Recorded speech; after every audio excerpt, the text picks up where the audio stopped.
Pokémon, medicine and martial arts. Welcome back, brave explorers of impossible worlds. We are excited to have you here to continue this odyssey together.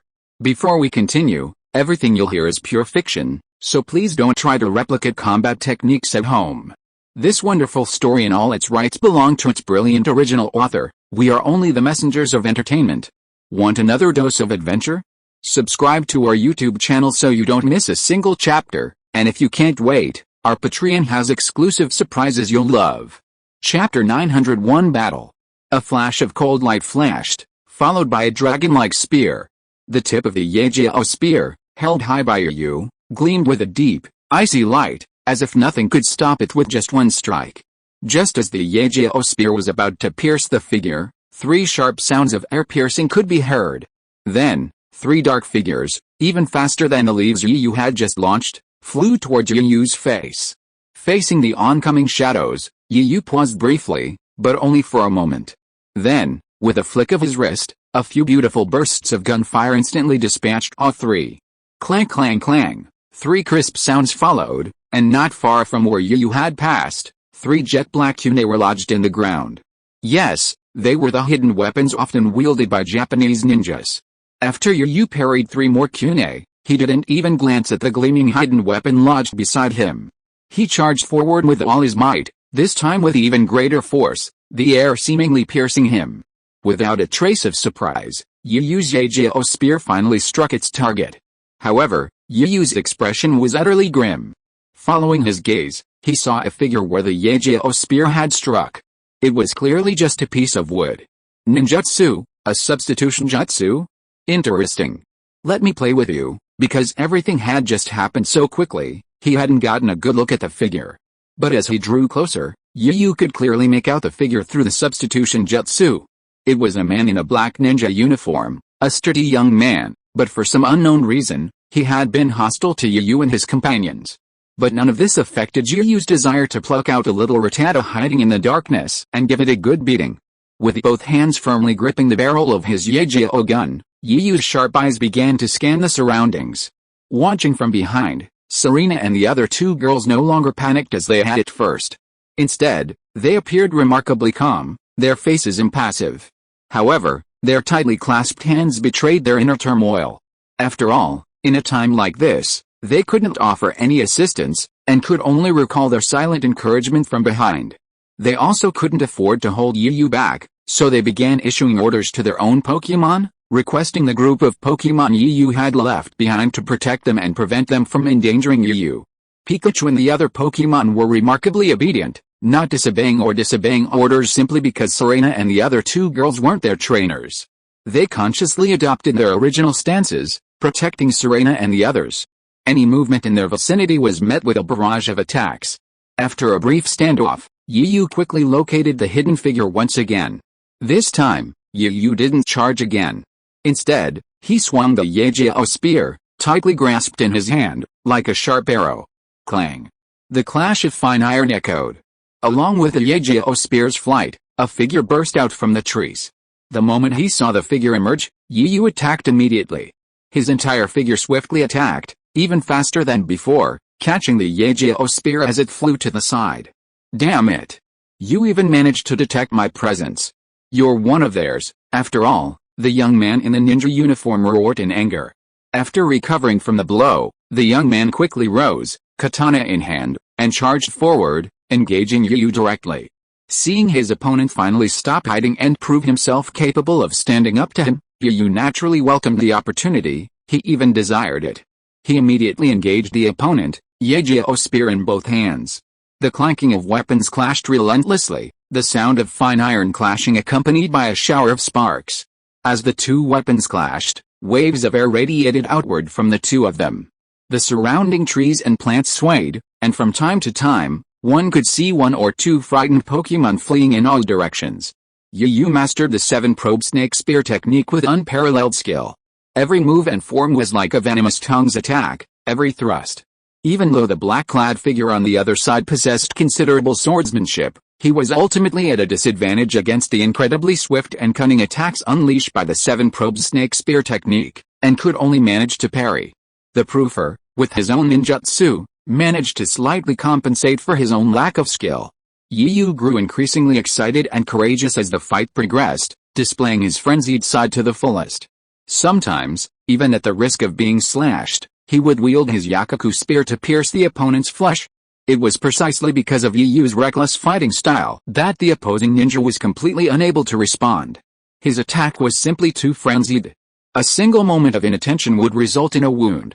This scene terrified the watching Serena and the other two women, as well as the Pokémon, especially after witnessing Yu's frantic, reckless, and relentless fighting style. They couldn't help but feel worried. They wanted to go up and help but felt powerless. They could only cover their mouths in worry. They didn't want to make any noise and disturb Yu's fight. But for some reason, when they saw the slight wounds on Yu's body, they couldn't help but shed tears silently. This was the first time they saw Yu fighting such a fierce battle with others. Even if they knew that Yu had fought a fierce battle with others, he would still be covered in wounds when he came back. But they didn't know the process, and the feeling they saw now was not as profound as it was. Chapter 902 Defeat.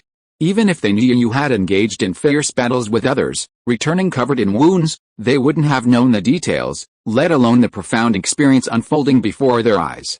But right now, they couldn't offer any assistance.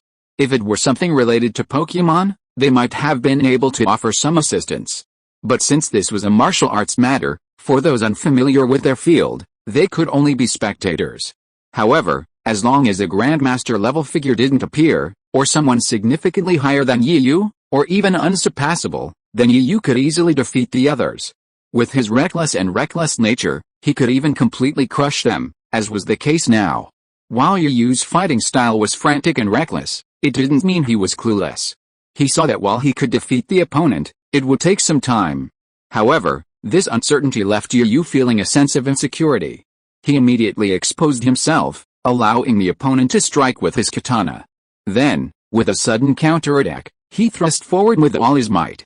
Though the opponent was quick-witted and immediately parried, the tip of the Yajiao spear pierced the blade of the katana. For a moment, the situation was completely stalemated by the clash of the two weapons. But this situation would not last long.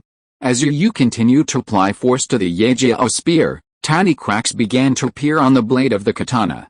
A sound like shattering glass continued to echo, becoming more and more persistent and frequent. The previously tiny cracks on the blade of the katana became like a spider web. Finally, the entire katana shattered in an instant, its fragments gleaming in the sunlight. The sharp, mirror-like sound of the blade reflected the fear in the ninja's eyes. Without his katana, the ninja couldn't unleash most of his skills. Yu wouldn't miss such a good opportunity. He fully grasped the idea of strike while you're weak. The tip of his spear flicked out repeatedly, often accompanied by sharp cracks through the air. Perhaps he was mindful of the nearby Pokémon and Serena and the other two, who were watching the scene. Yu didn't want to make the scene too bloody, but with each thrust of his Yajiao spear, a series of red, blood-streaked wounds appeared on the black-clad ninja's body. For Yu, this was truly too easy for the ninja before him.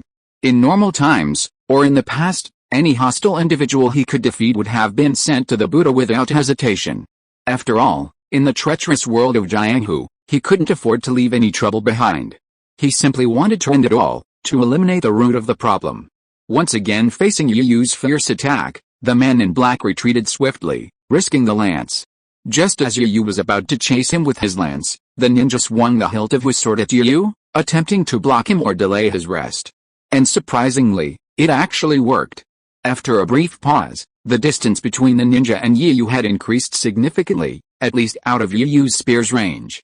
Once out of range, the ninja seemed to let loose, no longer hesitating, hurling kunai after kunai at Yu like they were free.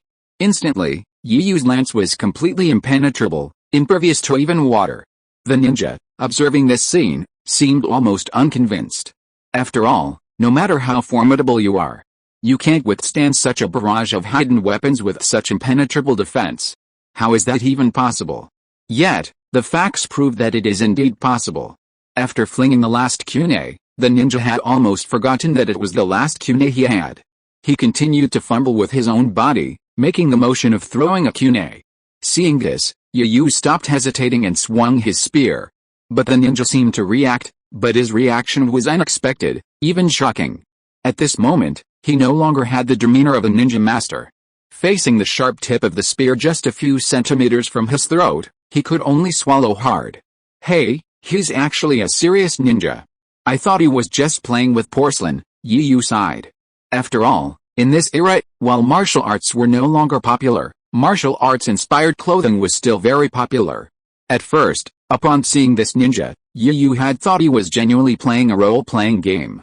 After all, who would travel in ninja attire these days? They'd be considered oddballs. But after the brief exchange, Yu knew he was no ordinary character. After all, what he saw proved that the ninja had some real skills, especially his swordsmanship. Honestly, if it weren't for the sharp weapon of the Yejiao spear, Yu wouldn't have been able to easily defeat this man. The ninja seemed to understand the main reason for his defeat. Although he compared his own abilities to Yu's and knew he would lose, for ninjas, who uphold the spirit of Bushido, even if they knew they would lose, there was still a difference between losing sooner rather than later. Therefore, this ninja was no match for his masterful demeanor. He immediately leaned back and began to roll on the ground. It's not fair, it's not fair. If you weren't holding a divine weapon, you wouldn't be able to defeat me. If you have the guts, challenge me to another round. I don't believe I can't beat you. The ninja uttered a harsh word, but speaking from his current state was both laughable and embarrassing. If you are listening to this novel on a channel other than Fanfic World, it means it was downloaded and re-uploaded without effort. We warmly invite you to visit our channel, Fanfic World. There you will find the original version of this story and many other novels of various genres. We look forward to seeing you dive into a world of incredible novels. Chapter 903 Pokemon Battle. It's not fair, it's not fair. If the gun in your hand wasn't a magical weapon, there's no way you can beat me. If you have the guts, challenge me for another round. I don't believe I can't beat you. Listening to the ninja's exasperated shout, Yu scratched his ears to show that he didn't hear anything. After shaking the Yejiao gun in his hand a few times handsomely, the tip of the gun was once again pointed directly at the ninja opposite. There is no such a lot of nonsense on the battlefield. Who would talk about fairness with their enemies? As long as they can win, they can even use any means. Yu's words immediately made the ninja tremble, and his eyes were full of fear. No, we are not enemies. I just want to challenge you. The ninja waved his hands in panic. Challenging me? That's a great challenge. Right off the bat, you threw 3 kunai at me. Is there a life-threatening challenge like that? That's the first I've heard of. If that's the case, then I guess I can take it too. The ninja's panic grew inexplicably, especially when meeting Yu's icy gaze. His body trembled even more violently. No. Besides being a ninja, my main job is actually a Pokemon trainer. I actually wanted to challenge you to a Pokemon fight. Oh, a Pokemon challenge. Yu was slightly interested at this point. After all, compared to a 10-on-10 battle, he preferred the atmosphere of a Pokemon battle. Besides, he was a Pokemon himself, a battle-mad Yi. Hearing about a Pokemon battle, and judging by the opponent's strength, it seemed like they were pretty strong. He was immediately tempted. After all, with a Pokemon's power steadily increasing, finding a decent opponent of the same level to fight was becoming increasingly rare. This time might be a rare opportunity. Thinking of this, Yu subconsciously retracted the spear in his hand that he had originally swung. After seeing this scene again, the ninja heaved a sigh of relief. Seeing Yu's agitated expression, he immediately planned to press on and add fuel to the fire. That's right, actually, I didn't mean to hurt you. At first, I thought you were bad guys who came to settle accounts with our land. And I didn't intend to kill you, I just wanted you to drive me away. Besides, it was you who attacked me first. I was forced to fight back, the ninja said innocently, but it seemed that Yu had really started all these things from the beginning. Although he also felt that what the ninja said made some sense, how could Yu admit all this? His eyes flickered, and he shouted at the ninja, "You told me to shut up. Who told you to hide like a rat and glare at me with hostility? That can't be blamed on me. I'm innocent too." The ninja was immediately lost for words. Alright, I'm not interested in why you did that. Weren't you just dissatisfied? Want a Pokemon battle? Come on, I'll beat you to pulp. With a flick of his wrist, Yu retracted the Yejiao gun into its storage space. Then, he beckoned the ninja with a provocative gesture. How about a one-on-one duel? A 6-on-6 group battle? Or even a doubles duel? I won't bully you. Pick one quickly.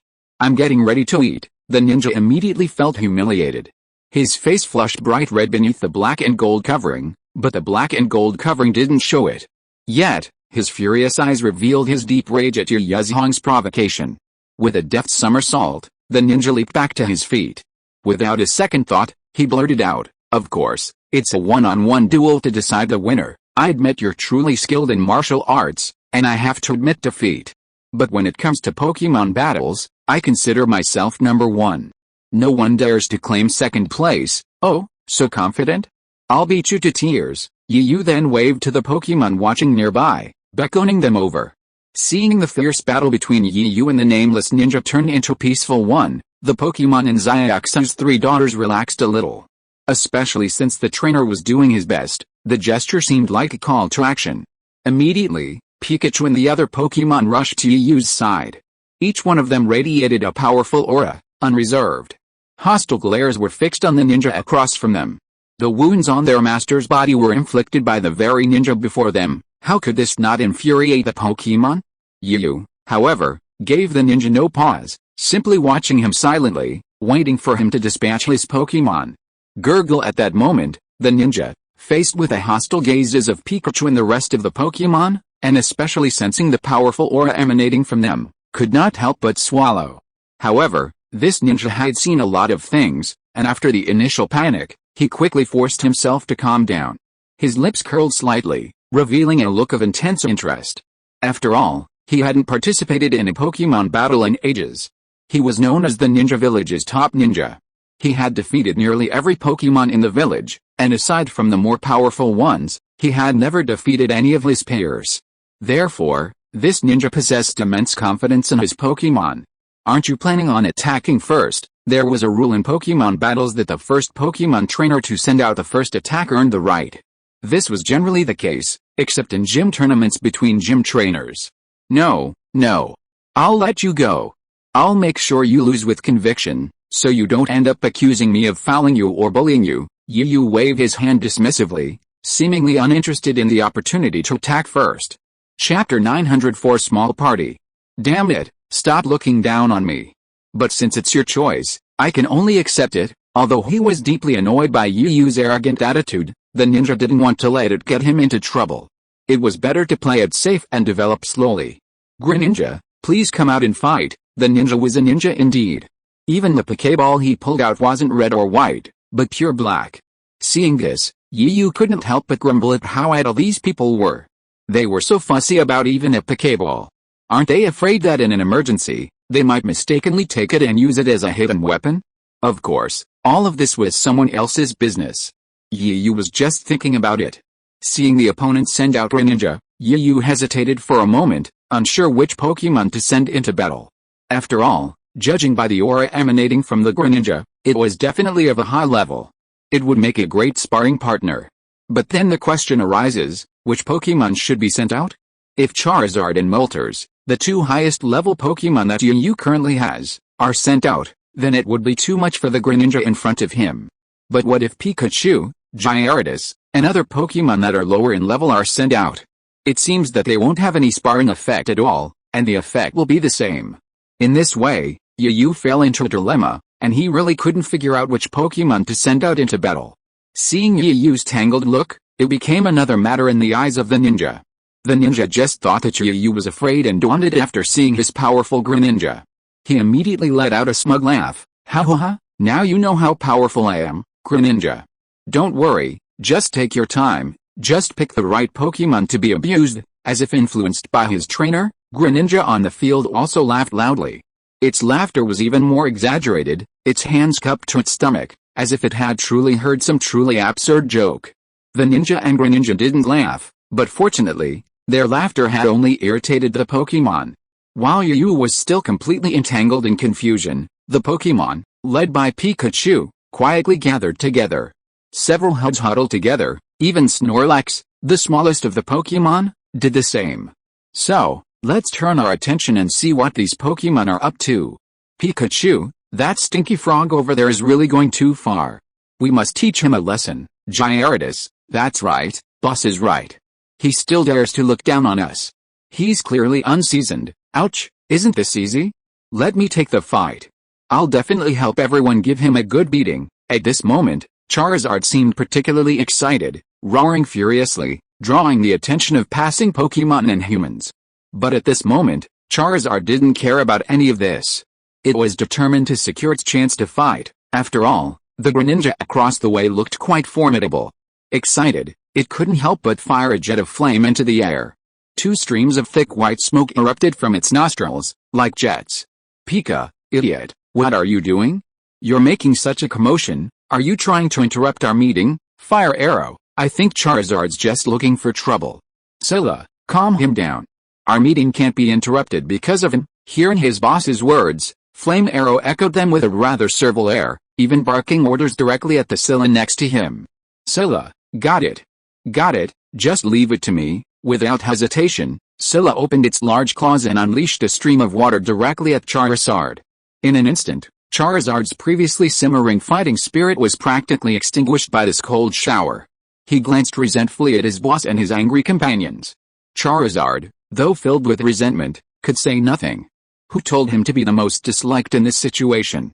What kind of world is this? He's the strongest, yet he's always being bullied. If you're capable, why don't you try to bully Moltres? You only pick on the naive? Oh my, Gyarados, when will you ever reach your full power?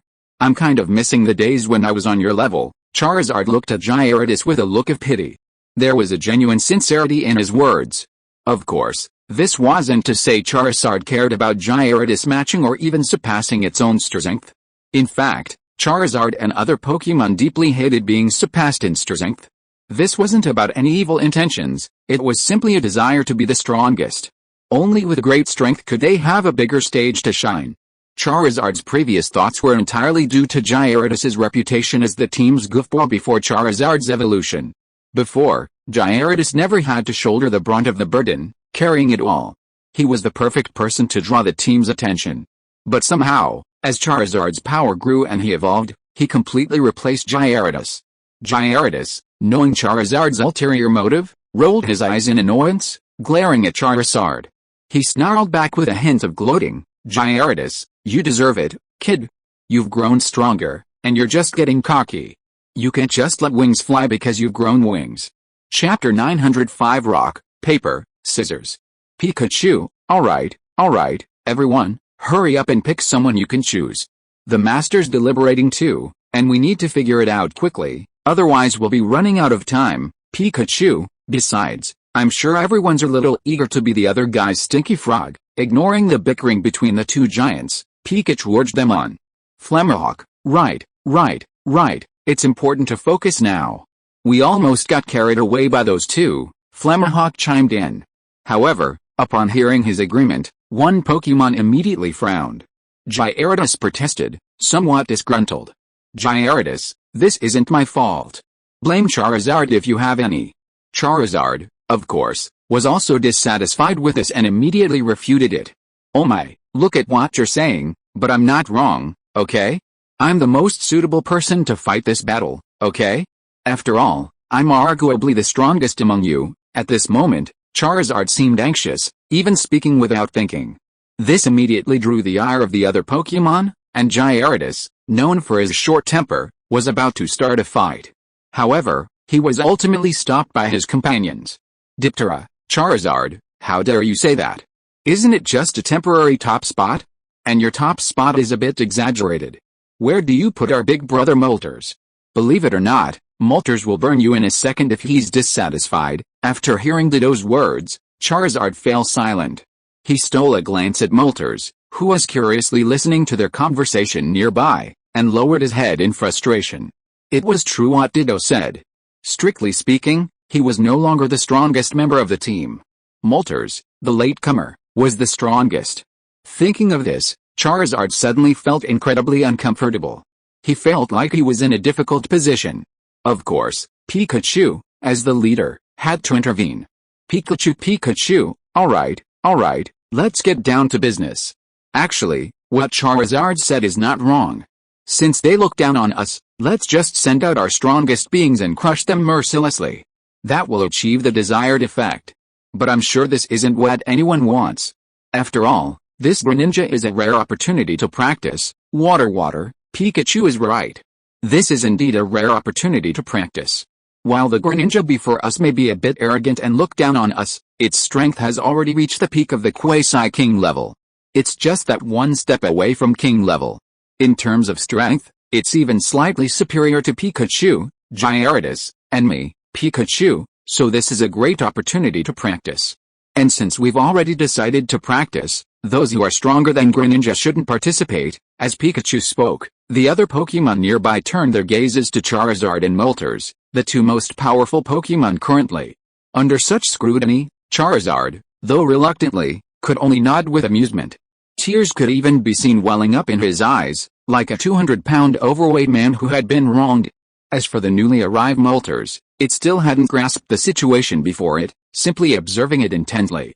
However, when the other Pokémon mentioned its name, it froze for a moment. Completely inexperienced in this area, it was unsure how to respond. But after observing Charizard's miserable expression, Moltres had a plan in mind. She didn't want to end up as miserable as Charizard. She nodded, completely unaware of what was happening, and let Pikachu and the others continue. For once, she was just a spectator. Seeing that neither of the two protagonists had objected, the other Pokémon were eager to see this. After all, with the team's gradual expansion, there were simply too many people and too few resources, otherwise, the current situation wouldn't have unfolded. This was a completely fair competition method spontaneously organized by EU's group of battle-crazed Pokémon. After ensuring that the two powerful Pokémon had withdrawn, the more powerful ones like Pikachu turned their attention to the less powerful Pokémon, intending to kick them out as well. However, it was quite remarkable that Buzzbit, seeing the gazes of Pikachu and the other more prestigious seniors, immediately lowered his head. From the corner of his eye, he caught sight of Snorlax's indifferent and adorable expression beside him. Buzzbit was almost speechless. Snorlax was truly a good fellow, taking advantage of his youth and fearing nothing. Did he see that the remaining time was a time for brain power competition? He even got involved. Immediately, regardless of Snorlax's objections, he dragged it aside, signaling it to withdraw. After all, it's true that a battle between a stronger and a weaker Pokémon offers no training at all. While a weaker Pokémon fighting a stronger one might offer a slight training benefit, that's simply asking for trouble, isn't it? After all, it's not always easy for a weaker Pokémon to challenge a stronger one, and even Pikachu and the others aren't sure. Fortunately, the Greninja before them is only slightly stronger than them. Pika, alright, now let's choose someone to fight the opposing Greninja. Suzu. Yes, let's pick one quickly. The method is the same as always, rock paper scissors. It's worth noting that after eliminating both the strongest and weakest Pokémon, only 5 Pokémon remain: Pikachu, Suicune, Gyarados, Ditto, and Flarahawk. Chapter 906, Clever Giant Crab. Variegatta, wait, just as Suicune's proposal rang out, Ditto's voice followed suit. Su, what's wrong? This is Ditto, what are you up to? If you have something to say, just say it all at once, don't drag it out. Fiery arrow, just don't waste our time. Gyarados, time is money, even life itself, and not a single iota of it can be wasted. Faced with the owners of these two lackey-like voices echoing their ideas, Ditto rolled his eyes in annoyance. But without further delay, he spoke his mind directly. Variegatta, rock paper scissors is fine, but the rules must be made clear. Don't try to cheat later. Pekk, I agree. Let's decide the winner in one go. Gyarados, well, how about we have a best of 3 game, best of 3 with goods, or even a best of 3 with goods. Gyarados' voice rang out weakly. Seeing the puzzled looks from its companions, it felt a little embarrassed. Gyarados, you know, I'm usually unlucky. I rarely beat you at rock paper scissors, but faced with Gyarados' weak proposal, the other Pokémon rejected it without a second thought. Pikachu, alright, hurry up, no more nonsense, let's just decide the winner in one round. By the time the Master realizes what's going on, we won't have a chance to choose. Now is the time to eliminate both the strong and weak ones. We're the only ones left. After hearing Pikachu's words, they felt it made perfect sense, and the Pokémon no longer hesitated. Gyarados Pikachu card captor Firebolt Suicune, the Pokémon shouted excitedly one after another. Even those Pokémon who couldn't participate and were watching from the sidelines were excited. The results of the first round were quickly announced. Flaming Hawk was the first of the 5 Pokémon to be eliminated. Flaming Hawk was still a bit dazed, looking at its outstretched claws. Then, looking at what the other Pokémon had thrown, it immediately felt dejected. But when it saw Gyarados, its eyes lit up again, as if it had seen a glimmer of hope. Flaming Hawk, protest, protest. What the hell is Gyarados throwing? How do you count its head? Glancing at Gyarados, who stood out the most from the flurry of punches, it saw that Gyarados was simply extending its massive head in front of the palms. Gyarados was immediately displeased by this remark. Gyarados, I'm telling you, you don't have enough sense. Can't you see I'm a rock? My head is a rock, okay? How dare you say I'm throwing things blindly? Gyarados said this, glaring at Flaming Hawk defiantly, as if to say, if you keep on pestering me, I'm going to give you a beating. Flaming Hawk fell silent, glancing at his companions with a frustrated expression, only to admit his bad luck. Pikachu, Flaming Hawk, don't take it too seriously. You've known Gyarados for a long time. He's a scoundrel with no boundaries. And bao you long, you idiot, hurry up and apologize to Flaming Hawk. How dare you bully your own companions like that? And even start a fight? I'll give you a 100,000 volt attack. Pikachu quickly acted as a peacemaker. After all, he was the leader of the team, so of course he had to resolve the dispute among his subordinates. Gyarados was so frightened by Pikachu's words that he could only apologize to Flaming Hawk innocently, but what was that smug smile on his face? Diptera, alright, let's stop dwelling on this and get on with the next round. Ditto also appeared and urged, his eyes darting around, unsure of what he was planning. Afterward, Ditto summoned Pikachu and the others aside and began to discuss what was going on. This left the Crabbird waving its enormous claws in bewilderment. Soon, the second round began.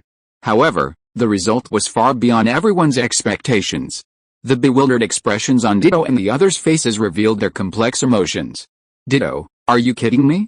You can lose even with this, Gyarados. That's right, Gyarados, you must have overheard our conversation, Ditto, and boss. Why did you come up with something different from what we discussed and decided before? You've totally sold out, Suicune. Ditto, this is what you called a good method. I'll teach you a lesson later. In the end, I lost too. You're finished. If you don't give me the chance to fight next time, I will definitely beat you up, Suicune also shouted angrily at this time. It was hard to imagine that the usually elegant, noble and dignified Suicune would behave in such a way that lost his composure at this time. Pikachu, you can't blame me for this, we agreed to play fair. How could you single out Crabgrass? If that's the case, we might as well start over. I just didn't expect Crabgrass to have the same idea as me. So I can't blame you for that. So what kind of scene could have caused all the Pokémon to lose their composure and cry out? It was obvious that all the Pokémon produced stone. But there were two surprising things. Pikachu produced cloth. Crabgrass, on the other hand, was even more straightforward, pulling out a handkerchief from nowhere. The fluttering handkerchief was so dazzling against a crowd of hands that it practically blinded the other Pokémon. Variety, Giant Crab, you're cheating. Shouldn't crabs only use scissors? How can you do this, Giant Crab, who says crabs have to use scissors? Am I not cloth? Besides, is it only Gyarados that is allowed to cheat and I'm not allowed to use other moves?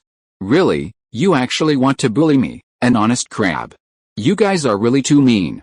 Fortunately, I'm smart and clever. From Giant Crab's face that keeps spitting out foam, you can see his excited and complacent expression at the moment. Chapter 907 Pikachu enters the stage. In a game of rock paper scissors between a group of Pokémon, Pikachu's reluctance and Crabbird's wit and wit secured victory in the second round. Now, only the final round remained, the one that would ultimately determine who would compete. The surrounding Pokémon, both winning and losing, held their breath, fearing any noise would cause an irreversible outcome.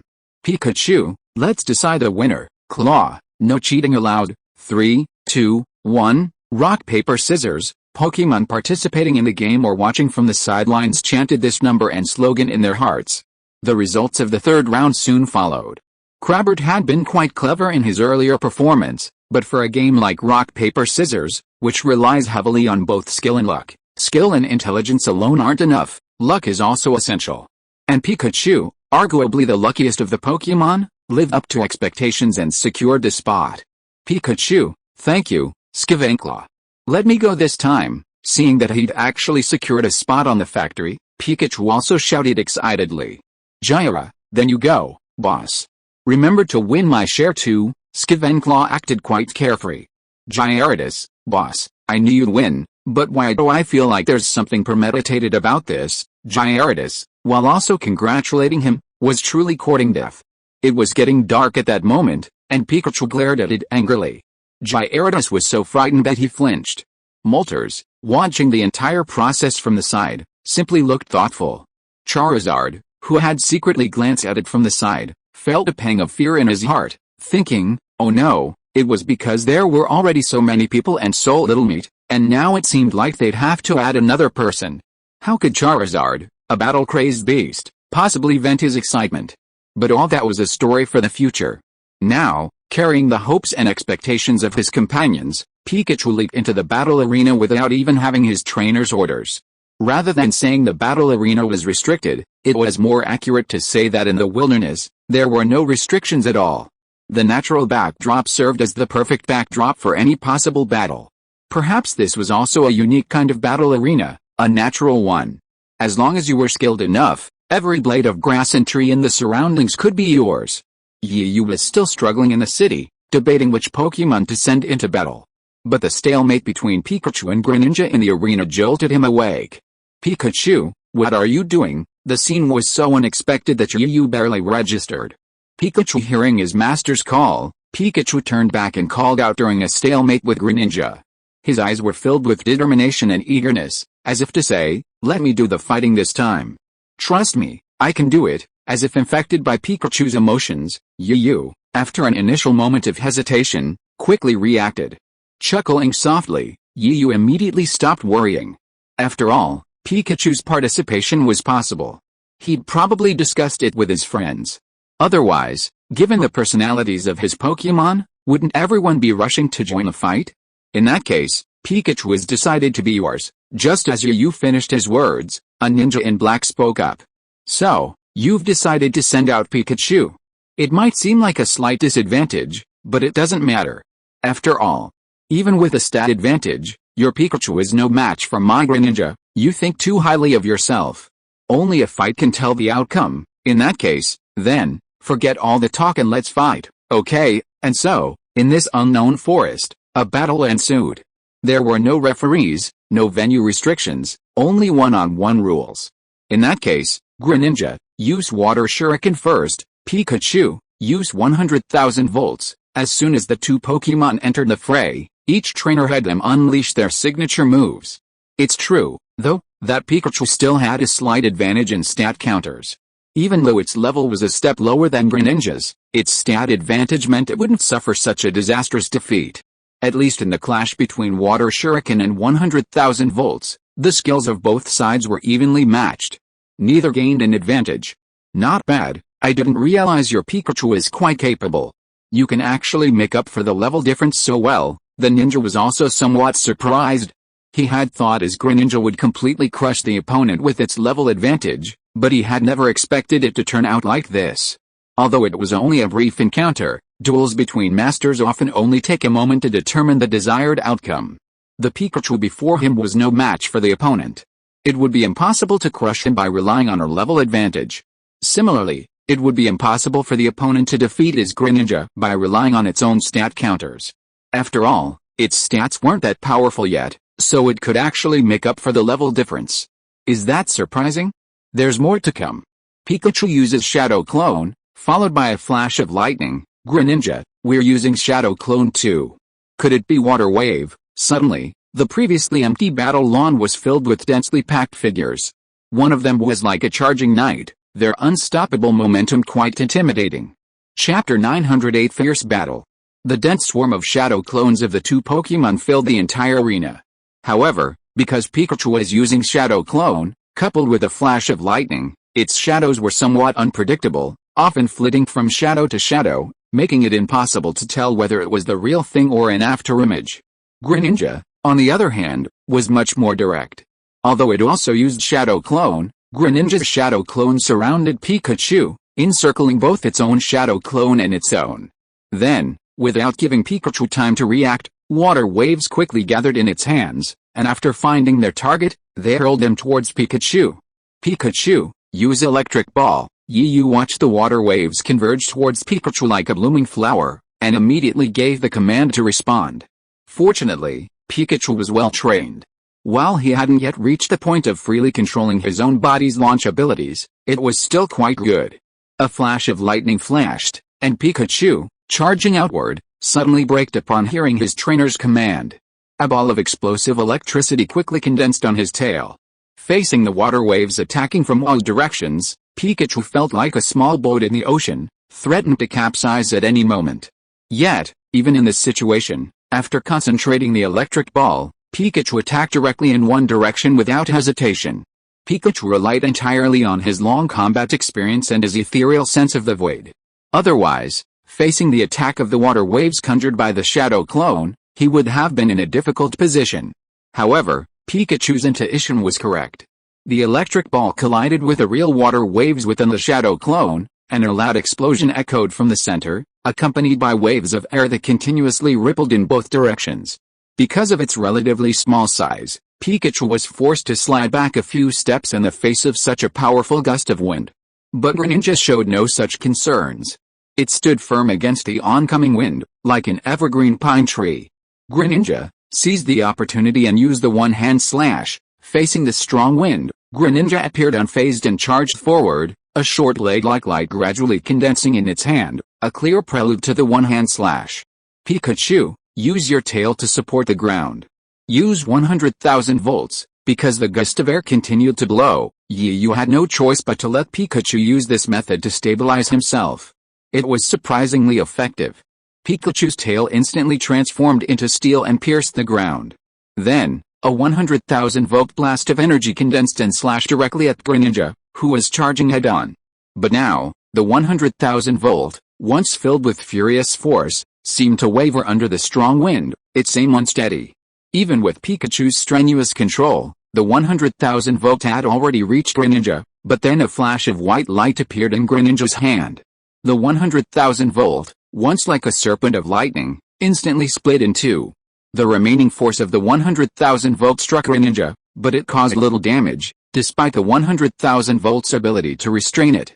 Meanwhile, Greninja, enduring the tingling sensation, swung its one-word slash and reached Pikachu. Without a trace of mercy or hesitation, the one-word slash sent Pikachu flying. Having previously secured its position on the ground with its tail, Pikachu had no chance of retaliation at such a close range.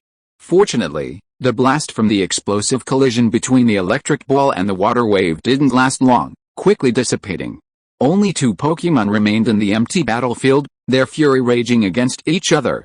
This was clearly a battle of true rage, and Pikachu was now completely enraged. Very capable, your Greninja. But if that's all you have, it's too early to expect to defeat my Pikachu. You glanced at the expression on Pikachu's face, his lips curling slightly. Is that so?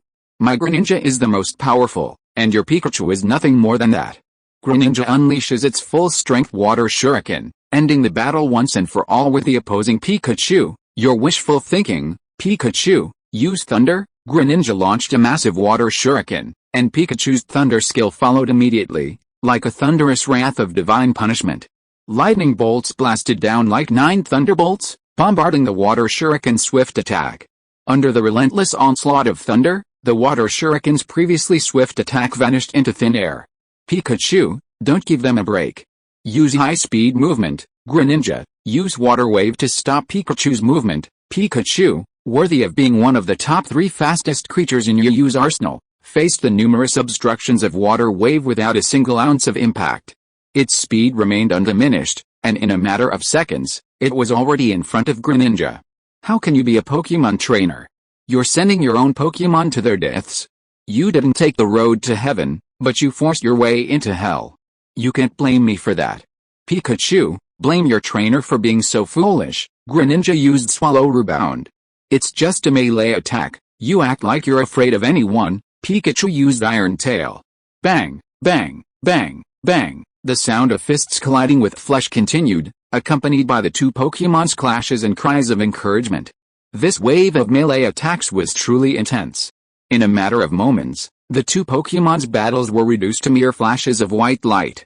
Greninja, leveraging its size, used both hands and feet. Meanwhile, Pikachu's iron tail was slashed left and right like a machete. Chapter 909 Hiding. Neither Pokemon gained an advantage. The attacks continued unabated. Fortunately, both Pokemon were battle-hardened, their trainers clearly well-trained. Despite the prolonged battle, they were barely breathing heavily. What's going on? Is this still Pikachu? Why is he so difficult? Damn it. I can't keep fighting him like this. As a Pokemon trainer, this ninja had a clear view of the situation. While the match appeared to be a stalemate, Pikachu actually had the advantage, given its smaller size. Greninja was actually the one expending more energy. In the long run, this would be a serious disadvantage for Greninja. After all, Greninja was higher level and had undergone specialized training, but it couldn't withstand the stamina of the other Pokemon. For example, in a game, even if you have a large group, if you don't have enough HP, it's useless. On the contrary, if you have enough HP, you can fight a protracted battle, a war of attrition, no matter how much mana your opponent has. If all else fails, there's a stalemate. Pikachu excels in all three of these strategies. After all, Pikachu isn't a Pokemon known for its stamina, but rather its speed. Normally, a fight involves playing with the wind in your favor, or launching a quick attack to catch the opponent off guard. But in this situation, Pikachu's position is precarious. Even so, Pikachu's fighting spirit is boiling. After all, this is a rare opponent, and even slightly stronger. This makes the fight more rewarding, isn't it? Pikachu, don't let him get away. Keep stalking him. Yu quickly understood his opponent's intentions. How could he possibly succeed? Pikachu, don't let it leave. Use Electric Ball or 100,000 volts. Grenispoa, use Swallow Rebound on the ground. Greninja, upon receiving its trainer's order, immediately unleashed Swallow Rebound, kicking off the ground and launching itself backwards. But Pikachu was incredibly fast. Just as Greninja was backing away, it swung the electric ball from its tail, striking Greninja directly. The electric ball's momentum sent Greninja flying backwards, sending it careening backwards, crashing heavily into a tree behind it. The tree, seemingly unable to withstand Greninja's force, began to shake, its leaves scattering from it. After the teacher shook it a few times, Greninja slid down the tree trunk. Cracks were clearly visible on the part of the tree Greninja had struck. Pikachu, this is a great opportunity. Use 100,000 volts, with the idea of taking advantage of your weakness. Pikachu and Yu wouldn't miss such a good opportunity. Yu had barely given the order when Pikachu unleashed 100,000 volts on Greninja. It looked like Pikachu had been planning this for a long time. Greninja, use Water Shuriken. Although Greninja was still a little dazed by the impact of the electric ball, upon hearing its trainer's command, a clear look flashed across its eyes. Without further thought, it seemed to act automatically. Sweeping his hands toward his legs, two Water Shurikens instantly appeared in Greninja's hands and were flung forward. When the 100,000 volt blast met the Water Shurikens, its original attack was instantly deflected. Greninja seized the opportunity to leap upwards, instantly leaving its original perch. But even though the 100,000 volt blast was deflected by the Water Shurikens, it still managed to miss a fraction of the distance, flying past Greninja. Stimulated by the faint flickering current, Greninja's luck was truly bad. It was hit by the paralysis effect, which had a very low probability of occurring, and its entire body was experiencing a slight inability to move. Good opportunity, good opportunity. Pikachu, don't hesitate, unleash a continuous 100,000 volt attack. Seeing Greninja's movements pause or slow down slightly, Yu immediately urged Pikachu on. It looked as if it wished it could be one of the Pokemon battling in the arena. But it was worth mentioning that, upon receiving the command, Pikachu unleashed a barrage of 100,000 volts like it was free. Well, the battle was taking place on a complex, natural landscape. Besides grass, there were trees, and a small river nearby, perfect for a water battle. A prime advantage of the jungle is that it allows nimble Pokemon to launch surprise attacks. For less powerful Pokemon, the jungle serves as a natural barrier. For example, Greninja, facing Pikachu's barrage of 100,000 volts, was paralyzed and could only dodge a few of them, eventually having to take cover behind trees. This resulted in several 100,000 to 100,000 volts of energy striking the trees, with several 100,000 volts striking branches and leaves blown by the occasional breeze. However, neither the Pokémon present nor the two Pokémon trainers paid much attention to these minor details. After all, accidental injuries like these were commonplace for these trainers, and they also happened in the regular battlefields. You two should have the guts to come out. Stop hiding. How can you be so heroic? Yu said, his voice slightly annoyed. If you are listening to this novel on a channel other than Fanfic World, it means it was downloaded and re-uploaded without effort. We warmly invite you to visit our channel, Fanfic World. There you will find the original version of this story and many other novels of various genres. We look forward to seeing you dive into a world of incredible novels. Chapter 910 Stop. If you're brave enough, then attack. If you're not, stop yelling. Okay, the ninja, equally unwilling to be outdone, fired back. Yu was immediately furious, but there was nothing he could do. After all, how could a civilized battle trainer interfere in the affairs of Pokémon? And even if he did, what would happen? It would be embarrassing, wouldn't it? Greninja, wait for the opportunity to use Water Shuriken. Pikachu, use Shadow Clone and move at high speed. Faced with Pikachu's swift Shadow Turn, Greninja's attacks were all missed. But even then, Greninja remained unwilling to be outdone, unleashing its attacks at Pikachu whenever it could find an opening. Pikachu, use continuous 100,000 volts. Under the continuous pressure of 100,000 volts, Greninja had no chance to emerge, and could only hide behind the large trees for protection. But the power of 100,000 volts was not to be underestimated. Bolts of lightning struck the trees, bringing with them a strong smell of burning and the sensation of splattered bark. Of course, a single tree couldn't fully withstand Pikachu's 100,000 volt attack.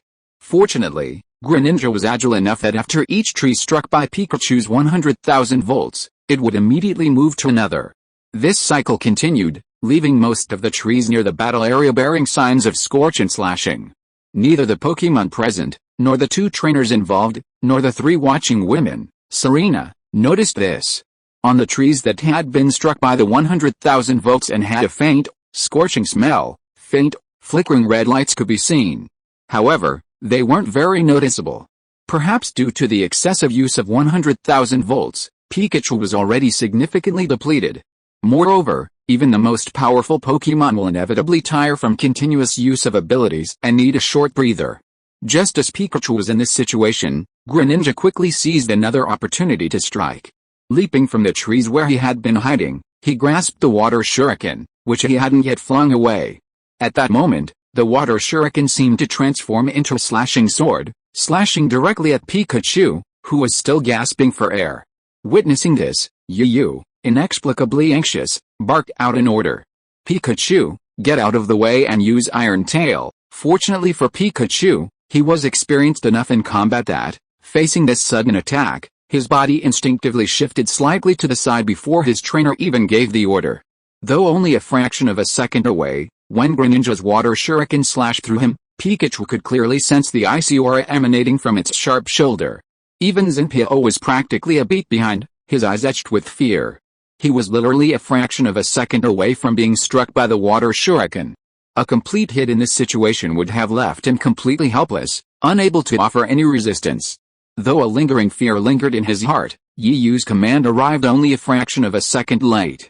However, Pikachu's speed was unwavering. Heeding his trainer's orders, his tail once again transformed into the color of steel. At this point, Pikachu tapped the ground with the tip of his left foot, his entire body spinning like a spinning top.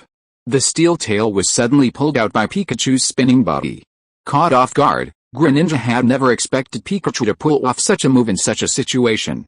Though he managed to block the force of the Iron Tail with his arms, he couldn't help but slide backwards. His feet dug into the ground, leaving 2 deep marks. It was unknown how much of the forest grass had withered because of Pikachu's tail lash. Apparently, no one, not even the Pokémon, cared about such trivial matters. Meanwhile, Yu was about to press on and order Pikachu to continue his attack when he caught a glimpse of something out of the corner of his eye, his gaze instantly drawn to him. The command he had been about to mouth seemed to have been swallowed. Pikachu was also puzzled, not waiting for his trainer's orders. This was unlike his trainer's style, and he looked at him with a puzzled look. He wondered what his trainer was looking at. His gaze was fixed, as if he had seen a peerless beauty, completely captivating the Pokémon, rendering the battle completely uninteresting. Feeling a wave of grief and indignation, Pikachu instinctively followed his trainer's gaze. It seemed that the sudden pause in the attack by Yu and Pikachu, one pet, had caused both the opponents and the watching Pokémon to feel a sense of discomfort. For a moment, an eerie atmosphere enveloped the arena.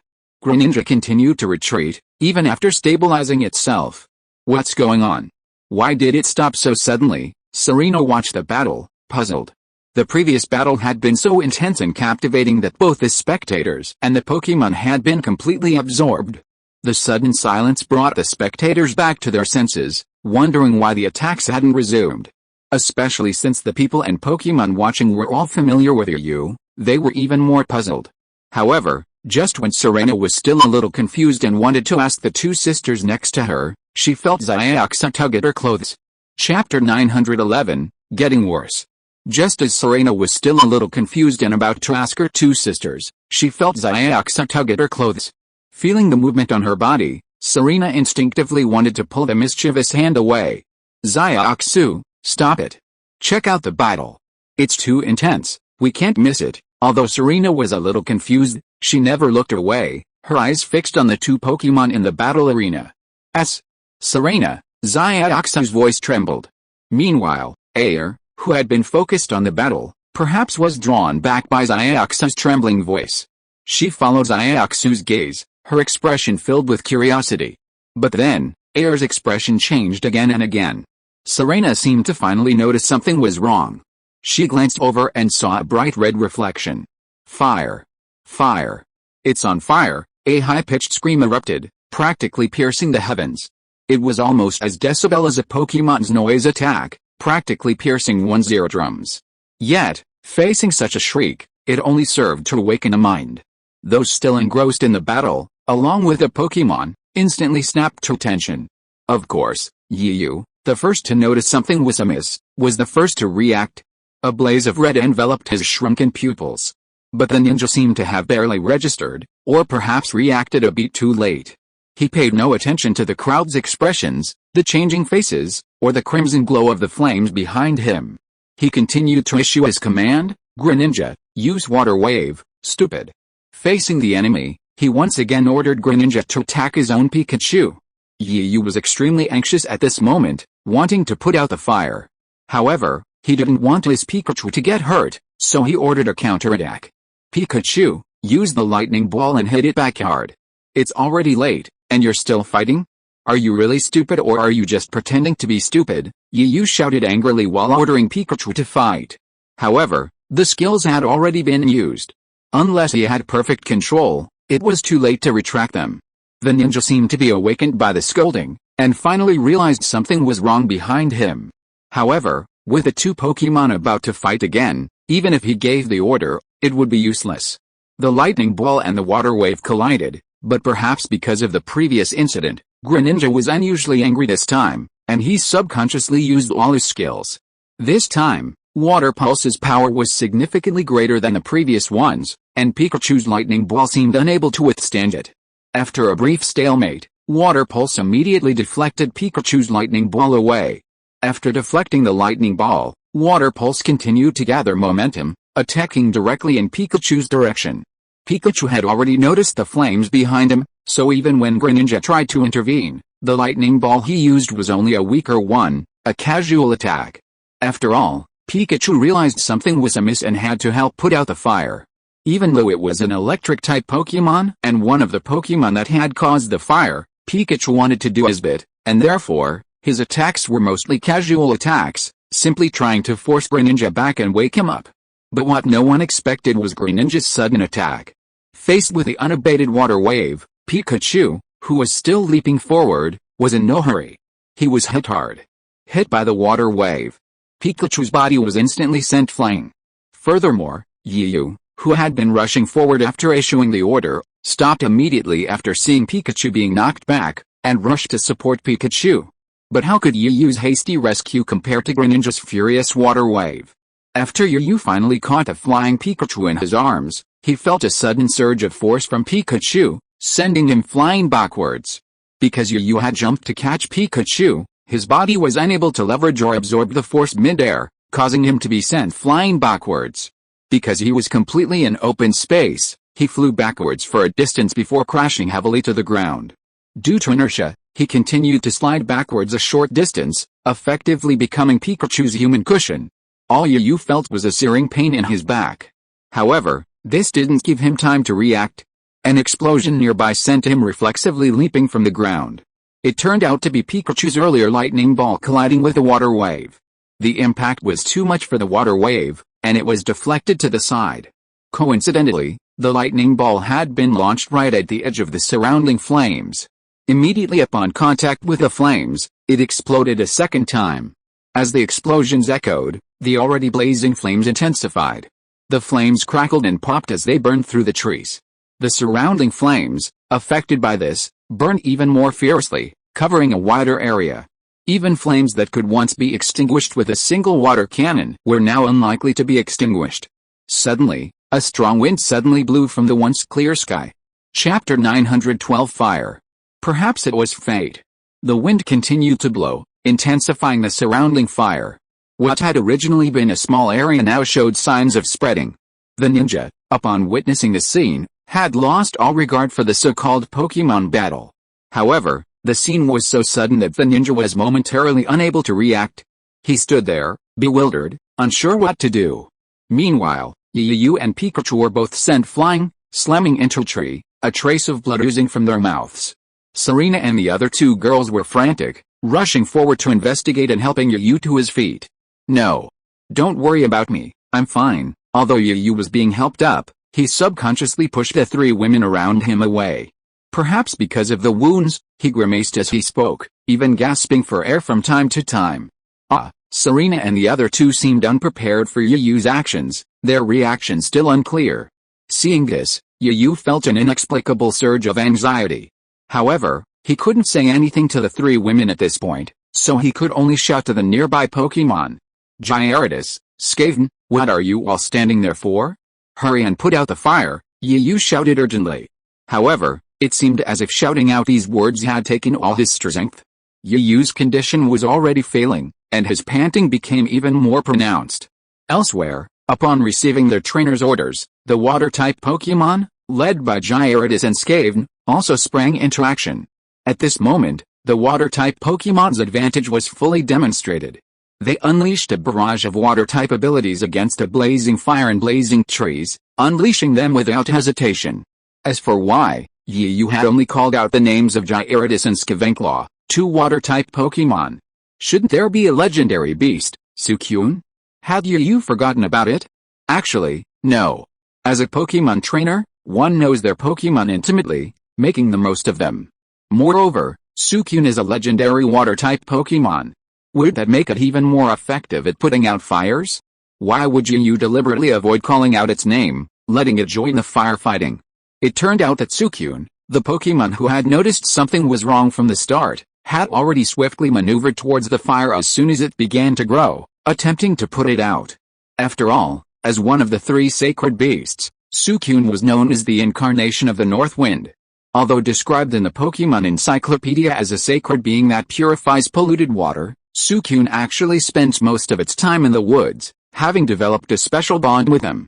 This bond is similar to that of a wild Pokémon. The forest and nature itself are like its home. Even though Yu's Suicune was hatched from a Pokémon egg, it doesn't live year-round in the natural forests like a wild Suicune, purifying polluted water and bringing holiness to certain places. However, this bond is ingrained in its very bones, remaining constant even among Suicune from different regions and countries. It's like it's ingrained into their very being, becoming an instinct. Furthermore, as the three sacred beasts of Ho-Oh, they were all destroyed by a devastating fire. Ultimately, it was Ho-Oh who resurrected them and gave them new identities and missions. Therefore, among the three sacred beasts, whether it was Suicune or Entei, who possessed the fire attribute, there was a sense of resistance and perhaps even hatred towards the blaze raging in the forest. This instinct compelled them to extinguish the flames before they could even begin. However, Suicune had no idea that a sudden gust of wind would completely disrupt his plans. The wind ruffled Suicune's soft fur, leaving him somewhat dazed. At that moment, Suicune truly felt like the embodiment of the North Wind, completely tossed about by the wind. Watching his own flames, which had been on the verge of extinguishing, suddenly grow stronger again, even surpassing the water he had just poured down, Suicune couldn't help but twitch his lips. However, there was no time for Suicune to dwell on this. Fortunately, while Suicune was still dazed, Gyarados and Skaven were not idle at all. They unleashed a barrage of water-based skills, which were effective in extinguishing the fire. But the effect was minimal in the strong wind. Every time a water-based skill extinguished the flames in one area, the strong wind would carry them to another. After all, Gyarados and Scrabble didn't have the professional firefighting knowledge and experience of a Pokémon fire department. If a professional Pokémon fire department were here at this moment, facing such a blaze would be a piece of cake. It was unclear what the weather had done today, but the wind was incredibly strong. Perhaps it was Pikachu's previous brawl with Greninja that had angered Greninja. The ninja finally seemed to react and quickly called upon Greninja to join the firefighting efforts. Skills originally reserved for combat now became the ultimate firefighting tools. The water shuriken, once incredibly sharp, could stand head-on against Pikachu. At this point, it was like a series of water bombs, at least the intense fire would be slightly relieved. However, this was not a long-term solution, as the food was now extremely poor. The wild Pokémon that originally lived in the forest were even more scattered. Chapter 913, Flame Bird in Action. The wild Pokémon that normally inhabited the forest were scattered about. However, a few calmer and more rational Pokémon didn't follow their companions in panicking and running around. Instead, they joined in the firefighting. Some water-type Pokémon used their water-type abilities on the flames to put them out. Some ground-type Pokémon directly used ground-type abilities, such as Sand Throw, to extinguish the flames. In the jungle, the most common Pokémon were light and grass-type Pokémon, both of which were weak to fire. They each sought their own solutions, some scrambling to the nearby stream, using items on their bodies to gather water to put out the fire. The scene at this moment was like a Pokémon version of the 8 Immortals crossing the sea, each displaying their own magical powers. However, instead of crossing the sea, they were now trying to extinguish the blaze. No, the fire is too big. Without a professional firefighting team, putting it out on our own will be incredibly difficult. Following Yuyu's signal, Serena and the other two joined the firefighting efforts. Each of them was carrying a bucket, and the volume of water that threatened to pour out at any moment proved the weight of the water. Perhaps the sheer weight of the water was too much for these three delicate women. Even just carrying it was a struggle. Fortunately, other Pokémon were helping out. Fire-type Pokémon like Firefox weren't much help at the moment, so they stayed to the west, collecting water and passing it around. This was a relatively economical method, saving time and energy through this streamlined delivery method. Otherwise, Serena and the others would have been exhausted after all these waves. It has to work. Since we don't have any communication equipment, we've just sent Flamahawk to the nearby town to find the Pokémon firefighters. But it'll probably be a while before they get here. We have to make sure the forest lights don't get any bigger during this time, because the fire was so huge, the rising smoke drifted wildly in the wind. It was like a painting pen, drifting with the smoke. The once fair cheeks of Xiaoxia and the other two girls had lost their radiance, turning into adorable little cats. Even so, Ayer's eyes were filled with determination as she spoke, and her hands moved without a pause. She swiftly took the bucket of water that Long-tailed Fox offered her and poured it over the larger areas of the fire. With Ayer's actions, Xiaoxia and Serena were naturally not far behind. Hearing Ayer's resolute words, Xiaoxia's eyes gradually grew firmer. She was supposed to be the weakest member of the group, yet she wasn't even slightly careless about the firefighting operation. She also expressed her belief that if the fire wasn't completely contained, the damage to the forest would be immense.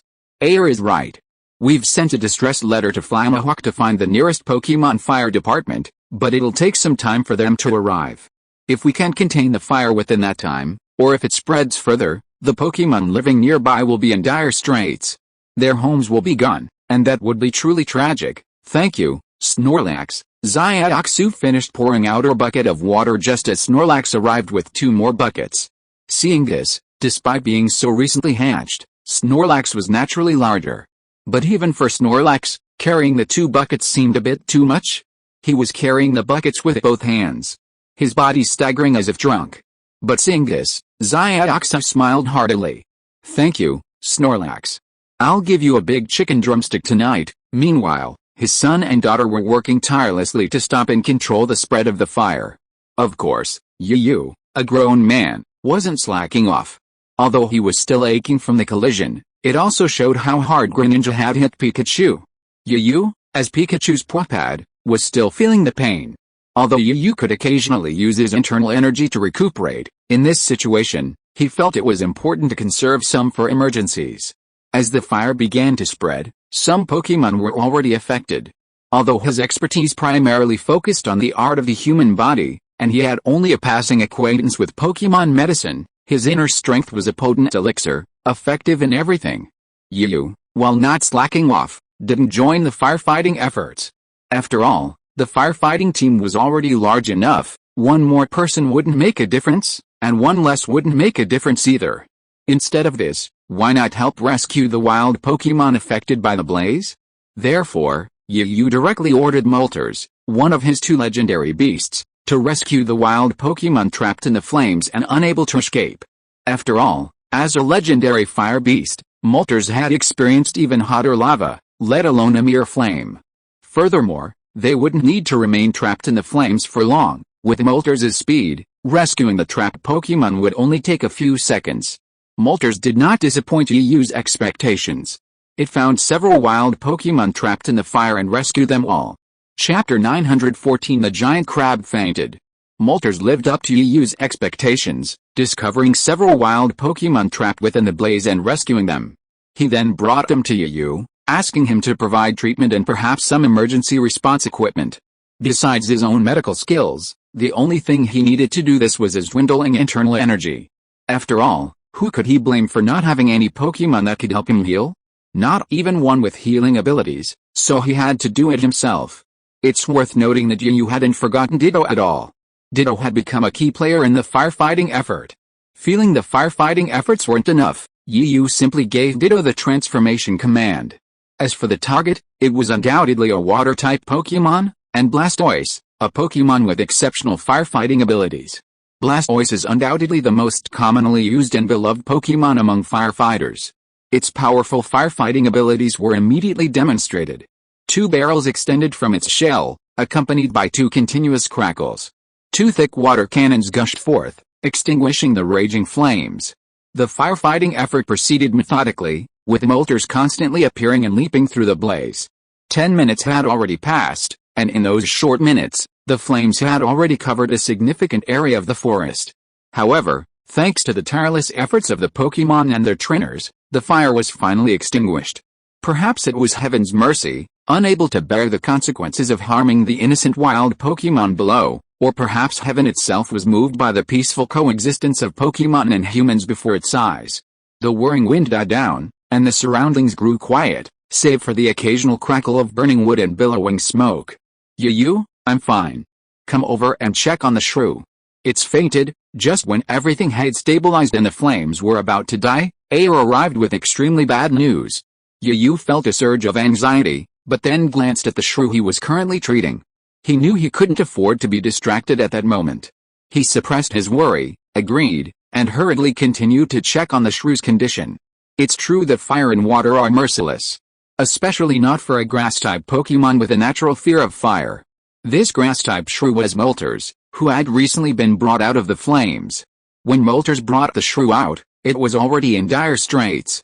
Its entire body was covered in burn marks from the flames. For a grass-type Pokémon, this damage could be considered fatal.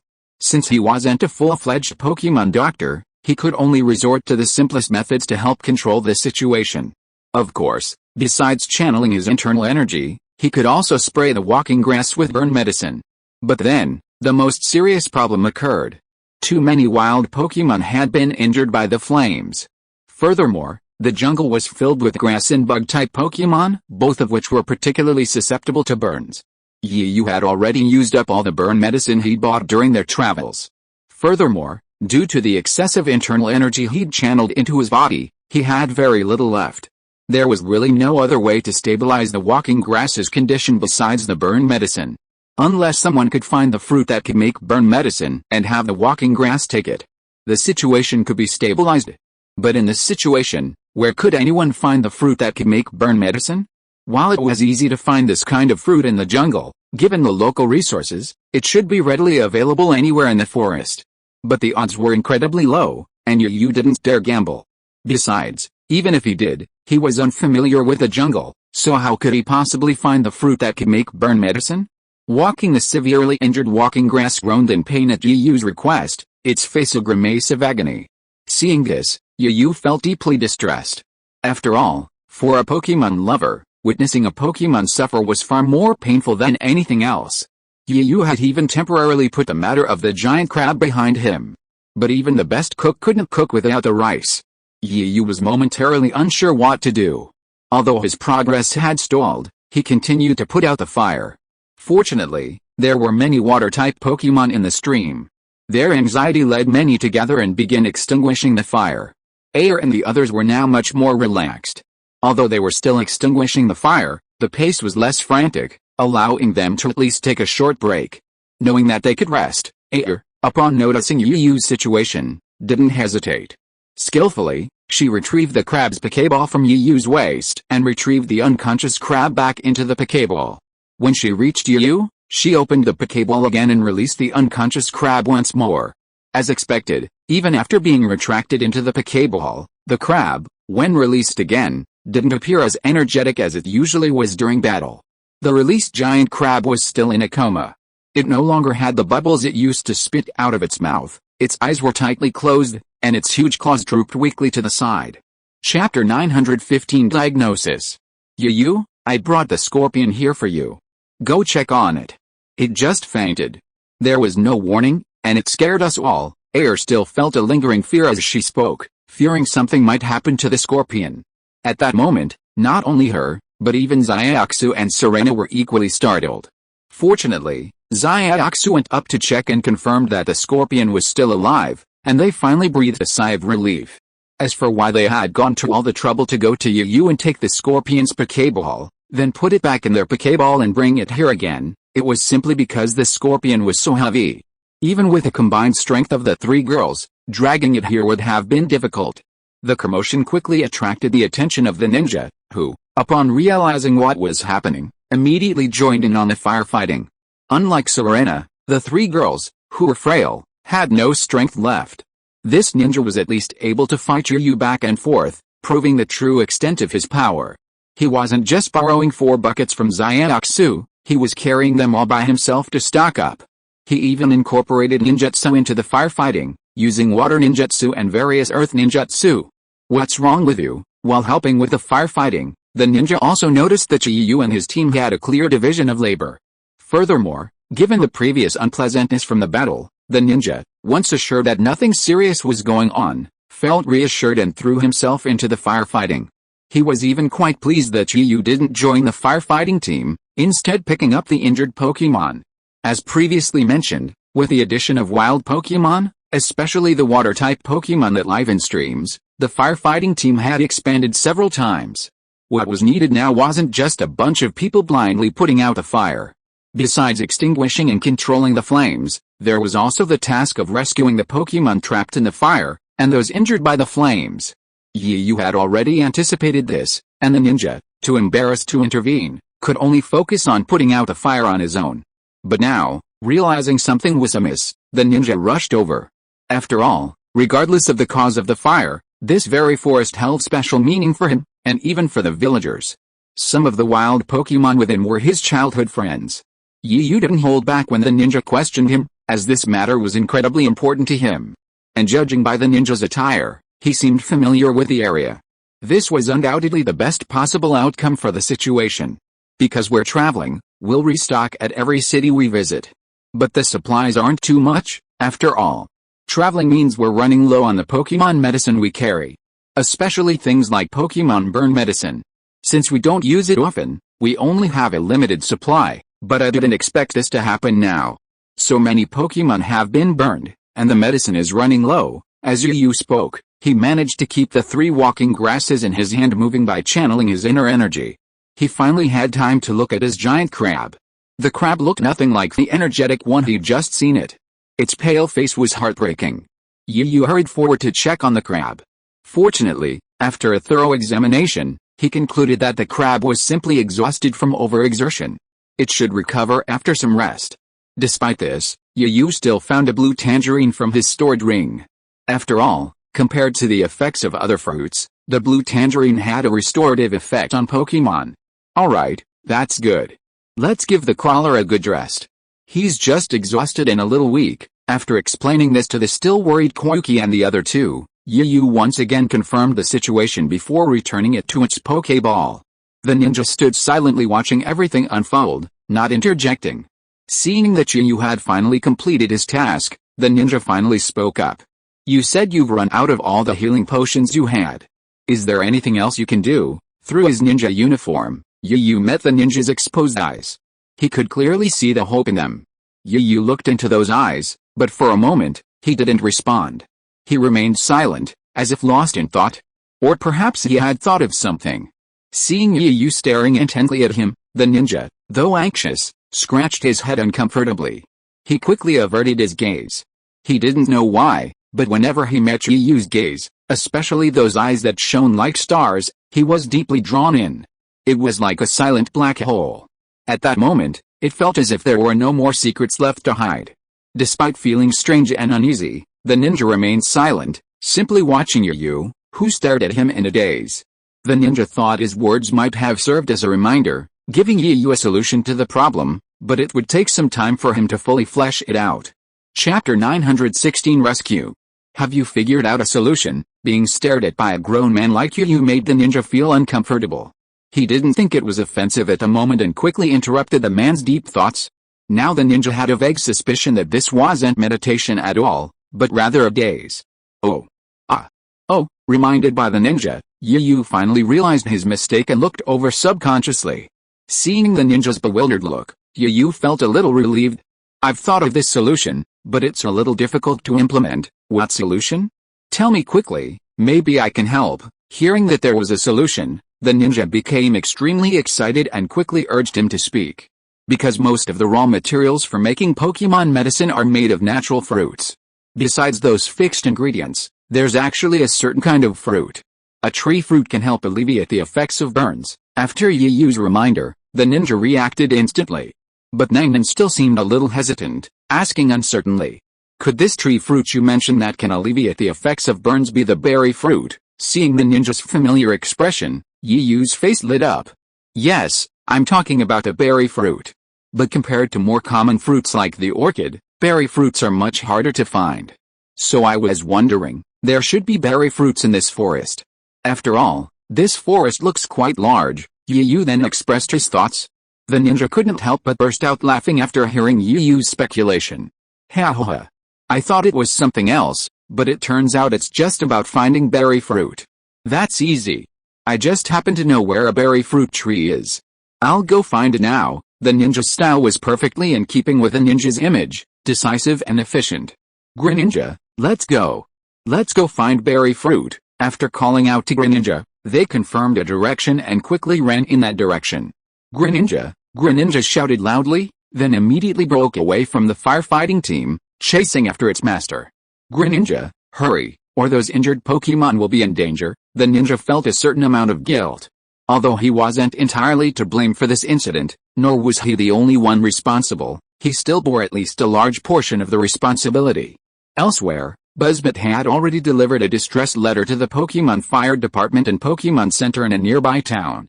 Because Buzzbot wasn't familiar with the route, he delivered the envelope directly to the Pokemon Center. After reading the envelope, Miss Joy immediately contacted the Pokemon Fire Department, and the two teams set out simultaneously. Miss Juncha also followed. After all, a forest fire is a serious matter. If not promptly treated, the Pokemon living in the wild will suffer heavy losses. Fire trucks, ambulances, and police cars were sirens blaring as they sped along. Pedestrians and passing vehicles, upon seeing this, instinctively gave way. Watching the three vehicles speed away, familiar faces gathered and began to discuss the situation. After all, the simultaneous deployment of these three teams meant something serious was about to happen. If something as serious as this continued to unfold, it would almost certainly affect them. How could they not be worried? However, despite their discussion, these people were self-aware and didn't follow the three groups out of curiosity. After all, the simultaneous deployment of 3 groups was a major event, and they knew they wouldn't be able to help much, except for causing trouble. If such an emergency arose, they would likely be the ones to suffer. However, this only proved that the ninjas, having grown up near the forest, were incredibly familiar with its terrain and surroundings. After only a few minutes, they were back, even outpacing the police cars, fire trucks, and ambulances. The returning ninjas and greninjas were each clutching numerous fruits. Some of these fruits weren't just ordinary fruits, they possessed special effects. For example, there were many blue tangerines that could fully restore health, as well as other varieties. For example, fruits that can remove anesthesia and reduce fever. It seemed the ninja had been well prepared. After all, in a situation like this, it was a good idea to have extra fruits ready. In this natural environment, with no medicine available, these special fruits had become life-saving first aid for Pokemon. Yu was surprised by the ninja's efficiency, but even if it was surprising, he was still impressed by his efficiency. Here, this is the berry. I also picked up some other fruits along the way. See if you can use them. The ninja, having grown up in the forest and having some experience raising Pokemon, was quite skilled in treating Pokemon and other aspects of their lives. However, seeing that Yu was already helping with the Pokemon's treatment, it would be unreasonable for him to intervene now. He had no idea what was going on, and if he intervened rashly, it would be more harm than good. Therefore, the ninja could only hand the fruit he had gathered to Yu, while he stood aside and watched quietly, trying to see if there was anything he could do to help. "Oh, thank you so much. You've been a great help.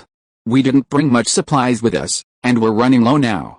But the fire seems to have spread too far, and many Pokemon are injured. Although I sent Moltres and the others in to help rescue some trapped Pokemon, I'm worried that some might have slipped through the net." If you are listening to this novel on a channel other than Fanfic World, it means it was downloaded and re-uploaded without effort. We warmly invite you to visit our channel, Fanfic World. There you will find the original version of this story and many other novels of various genres. We look forward to seeing you dive into a world of incredible novels. Chapter 917 Cause. If only someone could help me right now. There are so many Pokemon, I'm a bit overwhelmed. Yu was feeling a little overwhelmed. At the same time, he was even more impressed by Miss Joy, the group of sisters he had found by chance. Honestly, even with this level of workload, he already felt a bit overwhelmed and at a loss. But Miss Joy's workload was almost even greater every day than his own. There was only one Miss Joy in charge of such a large Pokemon Center. But seeing how Miss Joy and the others managed to keep things so organized, the entire Pokemon Center seemed perfectly organized, he was filled with admiration. After hearing Yu's complaints, the ninja paused slightly, but his expression was unclear beneath his mask. It was simply because they were short-staffed, and since none of them had Pokemon with healing abilities, they had no choice but to do everything themselves. Yu was responsible for stabilizing the more seriously ill Pokemon. Because many wild Pokemon had volunteered to join the firefighting, Serena and the other 2, who had retreated, were now free to tend to those with less serious injuries or those that Yu had examined. After all, while the 3 women didn't possess Yu's medical expertise, Xiaoxu was a top-tier Pokemon breeder, making Pokemon care a piece of cake. In fact, she was even better than Yu in this regard.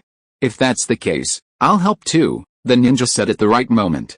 Yu glanced up at the ninja in surprise, having never expected him to say such a thing. After all, to be able to help someone, one must have a solid medical background, otherwise, they could easily become more harmful than helpful. However, in response to Yu's questioning, the ninja patted his chest confidently. "It's no problem, believe me. I grew up in the forest. I'm very familiar with the wild Pokemon here, nature is practically my home. I'm also very familiar with these herbs and Pokemon treatments. After all, the situation in our village isn't like your city. Most of the time, we treat the Pokemon ourselves." Seeing the ninja say this, and seeing his reassurance, Yu didn't refuse. "Okay, then, come help." With Yu's agreement, the ninja seemed particularly delighted and bowed deeply to Yu. It's hard to blame the ninja for his excitement. He simply couldn't stand watching like this forever. He'd feel uneasy if he didn't do something. "By the way, we can say we've known each other for a while. My name is Yu. What's yours?" It seemed only then that Yu realized that, despite their initial fight, they still didn't seem to know each other's names. Without hesitation or concealment, he gave his name. After an initial pause, the ninja finally revealed his name. My name is Kenta, and I'm a ninja in training. Kanto politely introduced himself, then found a severely injured Pokémon and began treating it. Due to lack of equipment, both Kenta's and Yu's treatments were crude. At best, they could only slightly alleviate the Pokémon's severity, at least not endangering its life. Yu and Kenta chatted during this time. After all, they were, in some ways, part of the same world. Kenta, can I ask you a question? Yes, please, Kenta, I've been very curious from the beginning. We didn't provoke you, so why did you have such murderous intent towards us? Yu forgot the question he'd been wanting to ask. After all, it could be said that all this had happened because of the murderous intent Kenta had unleashed upon them. Kenta didn't immediately answer Yu's question, but instead fell silent.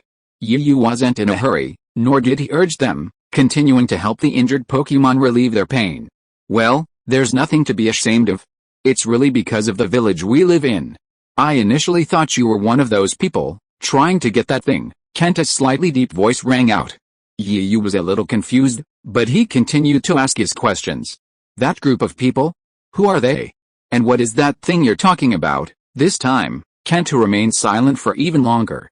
Yu finally realized that the questions he had asked were quite personal, and he immediately wanted to apologize. I can't tell you what it is yet. As for that group, I only know they claim to be from the S organization. They're incredibly powerful, having attacked our village several times, intent on stealing a treasure passed down through the generations. Fortunately, the village chief is also a formidable Pokémon trainer, and with the help of other uncles and aunts, we were able to withstand their repeated attacks. We were able to save the treasure, but we also suffered heavy losses. S organization, Yu exclaimed subconsciously, a little unsure of what he had heard. But the name didn't strike Yu as unfamiliar. After all, he had dealt with the S organization several times before. He also knew its members weren't necessarily good people. Furthermore, one of his godsisters, Jun Shaling, had repeatedly warned him to avoid contact with the members of the S organization, saying it was a dangerous organization. Even if the whereabouts of the S organization are discovered at that time, he must be told immediately. Chapter 918, Determined. Yes, it's the S organization. Kenta, perhaps lost in some unpleasant memory, lowered his head, his hands still helping to soothe the injured Pokémon. He didn't look up to see the strange expression on Yu's face. He simply assumed Yu hadn't heard of the evil S organization before, and was just surprised to hear him mention it for the first time. Perhaps you haven't heard much about the S organization. After all, they've always lived in the shadows, rarely appearing in public. They're like a bunch of stinky rat Pokémon, living only in the shadows. Kenta didn't hide his anger and disgust towards the S organization as he spoke of it again. The S organization is absolutely despicable, and our village has been affected by it. Our ninja village, once a paradise, is now in ruins. Yu remained silent, listening quietly as if to a listener. Kenta seemed to feel a little confused by the mask he wore, and immediately took it off. A youthful face, barely a few years older than Yu, emerged. But this handsome face was now filled with gnashing teeth. As if recalling something that had infuriated him, Kenta, unmindful of the injured Pokémon nearby, raised his fist and slammed it down on a patch of open ground. The impact of his fist instantly left a shallow dent in the ground. A dull thud echoed, startling the surrounding Pokémon. Some less seriously injured, more timid Pokémon fled in terror, or huddled together, trembling. As if sensing the wrath of their trainer, Greninja standing nearby also displayed a furious expression. The clenched fists of his fists betrayed his intense temper. Hey, calm down. We have some serious work to do right now. And don't keep punching around with your fists, okay? What if you accidentally hide a Pokémon? Even if you don't, hitting plants wouldn't be good either, it would have a negative impact, Yu immediately scolded. The scolding finally made Kenta react. Glancing at the Pokémon who were clearly a little frightened of him, a look of shame immediately crossed Kenta's face. Without hesitation, he bowed deeply and apologetically to the Pokémon around him. Sorry. I'm so sorry, everyone. I scared you all, but it's no secret that those who grew up in nature have a natural affinity for wild Pokémon. After Kenta's brief soothing gesture, the Pokémon began to let down their guard, their fear subsiding. Thank you, Yu. If it weren't for you, I might have lost my composure just now. Kenta sighed, also aware of the anger he felt. But even though he knew, he felt powerless to do anything about it. This was what annoyed him most. It's okay, I understand how you feel. Yu shook his head dismissively, but at the same time, he was still slightly concerned about this matter. It seemed that the S organization was up to something strange again. However, the only thing that was certain was that they were probably plotting something nefarious. It seemed he didn't want to get involved, but now he had to. After all, anything involving the S organization would cause significant damage and harm to both humans and Pokémon. Therefore, regardless of his reasons, Yu had already decided to intervene. Of course, if it proved impossible, he wouldn't insist on getting involved. He could, however, inform his godsister. He believed she would be very interested in learning about the S organization. Having made up his mind, Yu took a moment to formulate his words, which was also a consideration. But even if that's the case, Kenta, you shouldn't show hostility towards us, right? After all, we're not members of the S organization. We're just traveling trainers passing through here who found it quiet and peaceful, and decided to set up camp. This was the crux of the matter. This was the question Yu was most curious about after learning all the details. After all, there was no real reason to ask. While Kenta's expression suggested hostility towards the S organization, it wasn't close to the point of harming innocent people. Yu had already more or less guessed by now that the ninja village Kenta had mentioned was probably located somewhere within this forest. Perhaps, given the previous S organization invasion, Kenta was probably keeping watch for his village. But the strange thing was that Yu and his companions weren't members of the S organization, but simply ordinary trainers. Traveling trainers, at that. This forest, as the only way to the next town, must have been the site of many trainers' unforgettable journeys. But why, exactly, did Kenta show hostility when they arrived? Upon hearing Yu's doubts, an embarrassed look crossed Kenta's handsome face. There's a reason for this. Before this, we didn't harbor any hostility towards the trainers we visited. But those cunning bastards from Organization S took advantage of that and tricked us. Kenta's teeth gnashed as he spoke, his previous embarrassment gone. His murderous expression made it seem as if the S organization had done something truly outrageous to him. But that was certainly the case. After Yu heard Kenta's account of the entire incident, he completely agreed with his words. But even with that agreement, he felt even more wary of the S organization. Yu had initially wavered, but now he was even more determined. He truly had to intervene in the affairs of Organization S. Even if that didn't work out, he had to find out the real reason for their actions. Chapter 919 Mysterious Man. While Yu was daydreaming, Kenta continued what he had not yet finished saying. But when talking about the next thing, Kenta seemed to be extremely excited, with red eyes, as if there was some irreconcilable blood feud between him and the S organization. At the beginning, we really had no defense against the trainers coming and going. I guess you should have guessed that the reason I appeared here was to protect the intersection of our village. Because our village can be reached through the vicinity of this forest, our village is hidden. If there is no acquaintance to help lead the way, it is impossible to find our village. His knuckles were pinched and creaked, and a few tears unconsciously flowed from Kenta's red eyes. But those bastards from Organization S were disguised as passing trainers. Most importantly, they were camping nearby that day, too. It seemed they'd orchestrated a deliberate, self-destructive ploy to lure us out. One of our companions foolishly assumed they were genuine traveling trainers, injured along the way. So, we kindly brought him to our village for treatment. And then, Kenta seemed to trail off at this point, overcome with emotion. But even then, Yu, a clever man, could quickly grasp what had happened. It was obvious that one of Kenta's ninja companions had brought opposing Pokemon trainers to their village for recuperation. This had also led to a wave of uninvited visitors, a fact Kenta could clearly see from his current hatred for Organization S during that planned operation. Organization S's plan must have been a resounding success. And Kanto's village must have suffered heavy losses. After all, inviting a wolf into their home would be like stabbing them in the back, right in the middle of nowhere, when they were completely unprepared. Yu finally understood why Kenta and his men hadn't shown hostility when they passed by, but instead had camped here? And why, even while cooking, they had shown hostility. After all, the S organization was incredibly cunning, even capable of such a disgust in disguise. It was inevitable they would pull the same old trick again. That would be truly troublesome.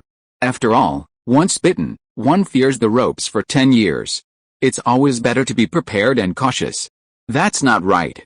Since the road leading to your village has been discovered, the S organization would have followed that clue and launched another attack. Yu was puzzled, having also caught a loophole in Kenta's words. Oh. Don't worry, they can't go through that passage again, Kenta sighed helplessly, and without waiting for Yu to ask more questions, he told him everything that had happened. During that plan, I don't know if Organization S was too careless, underestimated us, or was overconfident in their own strength. They didn't wait for the main force to launch a joint attack, but instead combined forces with our own forces to catch us off guard. But our village was quite strong, and after paying a heavy price, we repelled the attackers and undercover Organization S members. Afterwards, the village chief and other powerful uncles and aunts led the powerful Pokémon to destroy and seal the tunnel between the village and the forest. Okay, you understood again. Although the tunnel between the forest and their village had been destroyed and sealed, their village had existed here for many years, so they must have some secret passages they knew of. Kenta probably used one of those secret passages to get outside and keep watch. So, I'm deeply sorry for what happened just now, Kenta, having adjusted his composure slightly, expressed his heartfelt gratitude to you. While he didn't fully disclose the details of what happened, he at least gave the outline. He was deeply moved by Yu's willingness to help save the Pokémon. As for whether he was worried that Yu was another member of the S organization, sent to repeat their old tricks, that worry wasn't really there. They dealt with the S organization frequently and were familiar with their ways. Those scumbags in the S organization wouldn't be as gentle with Pokémon as Yu was. They didn't treat Pokémon like living beings, not as if they were real. But Yu was completely different. Kenta could clearly see the genuine concern for the Pokémon in his eyes. It's okay, it's okay. Yu graciously waved his hand, indicating that he wasn't concerned. Then, the two of them continued to treat the injured Pokémon, easing their pain. Likewise, the surrounding Pokémon methodically began to put out fires throughout the forest. The Pokémon rescue team, led by Whale, would occasionally rush into the still raging blazes to rescue any wild Pokémon still trapped. Just as the situation on this side was gradually stabilizing, a group of people appeared on the other side of the forest. Achoo, achoo, achoo, achoo, achoo, achoo, achoo, achoo, achoo, the sound of sneezes echoed incessantly. What are you doing, you idiots? I just sneezed, why are you accusing me of that? The group crouched behind a bush. The leader, seemingly the boss, angrily scolded the group of minions behind him. Faced with the sudden scolding of their boss, the surrounding minions seemed remarkably innocent. It's unfair, boss, we didn't mean to imitate you. We just couldn't help it and wanted to sneeze, maybe we have a cold. After all, we have been squatting here for a long time. Chapter 920 Turning Point. Why do I so disbelieve what you say? The boss's eyes narrowed slightly, emitting a menacing aura. The surrounding minions were so frightened they instantly fell silent, each one trembling in fear, like mice at the sight of a cat. Sorry, boss, we were wrong. Yes, we were just imitating you, boss. You're so powerful, our spiritual leader. Only by emulating you can we feel a sense of accomplishment. The clever minions quickly caught on and flattered their boss. Then, seeing their boss's pleased expression, the minions followed suit. After all, their boss was just like that. Not only was he narcissistic, but he also loved hearing his subordinates flatter him. The lurker boss nodded in satisfaction, seemingly having achieved what he wanted. But then he sneezed several times, making the boss wonder if he really had a cold. There were some clever minions among them, but there were also some who weren't. After witnessing this, instead of flattering the boss like the others, he muttered in a suicidal tone. Tisk. This isn't a cold at all, it's clearly someone insulting you behind your back, and you're so stupid you can't tell the difference? Although the minions' mutterings were quiet in the surroundings, the leading minion was quick to notice. He wasn't even angry, but a strange smile played across his face. Oh my god, who's this brave warrior? How dare he say that? We're done, we're done. Everyone, get back. Boss, you're trying to play a prank on us. Seeing their boss's strange smile, some of the more discerning minions shrank back, trying to minimize their presence. However, there was one who stood out from the crowd, the minion who had seemed so suicidal. Even now, he stiffened his neck, staring at his boss with a look of bewilderment. Very impressive. Are there any true warriors among you? The boss sighed, then pointed at the underling who had dared to tamper with him. "Stop looking. I'm talking to you. Now go investigate what's going on over there. There's a fire." Their hiding spot was some distance from where Yu and his team were on fire, and a stream separated them, effectively blocking the fire from reaching them. As a result, they could only see the flames rising to the sky and the clamor of noise coming from the other side. They had no idea what was happening across there. After all, they were on a mission, and had been waiting for days. They had even gone a whole day, crouching in the bushes, without food, to find the right moment. Just then, a sudden burst of flames erupted from the opposite side. As the leader of the group, he possessed a keen sense of smell and immediately sensed that something was amiss. Furthermore, if given the opportunity, this could be a good opportunity to launch another attack. However, going forward as a scout to gather information was inherently dangerous. After all, they were in the wilderness, teeming with wild Pokémon, many of them powerful. The situation ahead was also uncertain. If they mishandled it, their lives would be in jeopardy. Therefore, even with his orders, most of the subordinates were hesitant to take on this thankless task. However, it was a perfect opportunity. Someone had dared to disobey him and contradict him. He was sent forward to embarrass him, and he believed the others would have no objections. As expected, upon hearing that their leader was actually sending that subordinate forward to investigate, the other subordinates breathed a sigh of relief and hurriedly urged him on. The underling's face suddenly turned bitter. Although he was deeply reluctant, he couldn't openly disobey his boss's orders. Furthermore, his companions were still clamoring. Therefore, the underling gritted his teeth, grabbed his Pokeball, and began to quietly sneak towards the other side. "Let's hope we can find an opportunity to launch an attack this time. Last time, our carelessness cost the organization heavy losses, a group of elite members. Now we can only speed up our plans." The boss looked up at the flames across from him, which were gradually dwindling due to the passage of time, and a cloud of gloom filled his heart. Indeed, the group lurking here were members of the S organization. And the man the underlings, called boss was none other than Jason, one of the 8 captains of the S organization and a previously unseen figure. This time, Jason's mission was to attack a village and seize a treasure. And this time, Jason was in full command of the mission. However, the journey, which had been possible the first time if he hadn't been so careless, ultimately resulted in the loss of one of his most elite troops. While not a complete annihilation, only a few remained. With this limited force, another full-scale attack would be difficult. After all, Jason didn't believe the organization would be so kind as to send a small team to support him after learning of his losses. He believed that if that were to happen, his power would be taken away, and he might even be taken back to the S organization for punishment. Therefore, without external support, he could only rely on his own men to carry on this mission. In order to find the right moment and the opportunity to launch an attack, Jason had been hunkering down in the jungle for several days, hoping to seize that moment to strike. However, over the past few days, the people in the enemy village seemed to have learned their lesson. They were actually afraid of secret sentries monitoring the area. Therefore, with no certainty at all, Jason and the others had endured until now, and finally, it seemed that there was an opportunity for a turnaround. Chapter 921 Siege. Just as all parties were taking action, Yu received some dire news. After the message had been delivered, the Pokemon Yu had dispatched had all returned.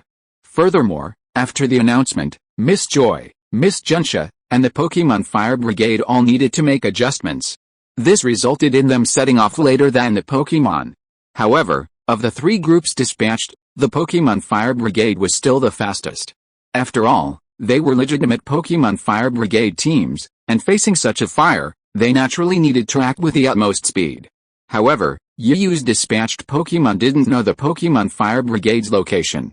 They could only relay the message to the Pokemon Center, where Miss Joy would pass it on to the Pokemon Fire Brigade and Miss Junsha at a police station. This meant that, while some of the 2 groups were faster, the distance between them wasn't much different. Despite their rapid flight, the Pokemon themselves were already exhausted and feeling tired. Fortunately, Yu's Pokemon were all well-trained, and Yu especially focused on training angry Pokemon's stamina and speed. By the time Miss Joy and the Pokemon Fire Brigade were halfway through their journey, the Pokemon they had already returned. By then, the fire was completely under control, though there were still a few prominent spots that were difficult to extinguish. Furthermore, After a long period of firefighting, the Pokémon that had suddenly joined the fire were also showing signs of fatigue.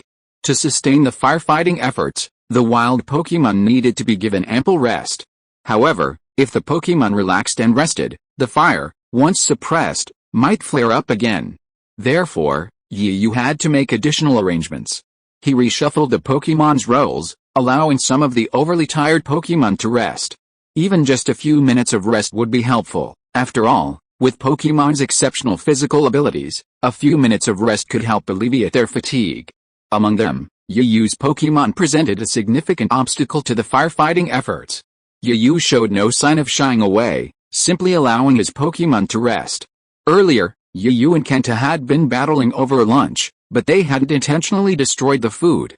This meant the food could help replenish their energy, both for the Pokémon and for Yu and the others. Serena and the other three girls were particularly vulnerable, and after helping out for so long, they were already starving. Despite their hunger, they didn't immediately indulge in the delicious lunch. Instead, they prioritized the Pokémon they had taken care of. Whether it was their own Pokémon or those in the wild, they all shared their Pokémon food supplies without hesitation. Ditto and the others were exceptionally generous this time, showing no signs of stinginess. Faced with the wild Pokémon around them, they even offered their own Pokémon's food to the starving Pokémon nearby. Of course, their kindness wasn't entirely unwarranted, it was done to ensure they wouldn't starve. Of course, there were simply too many Pokémon around.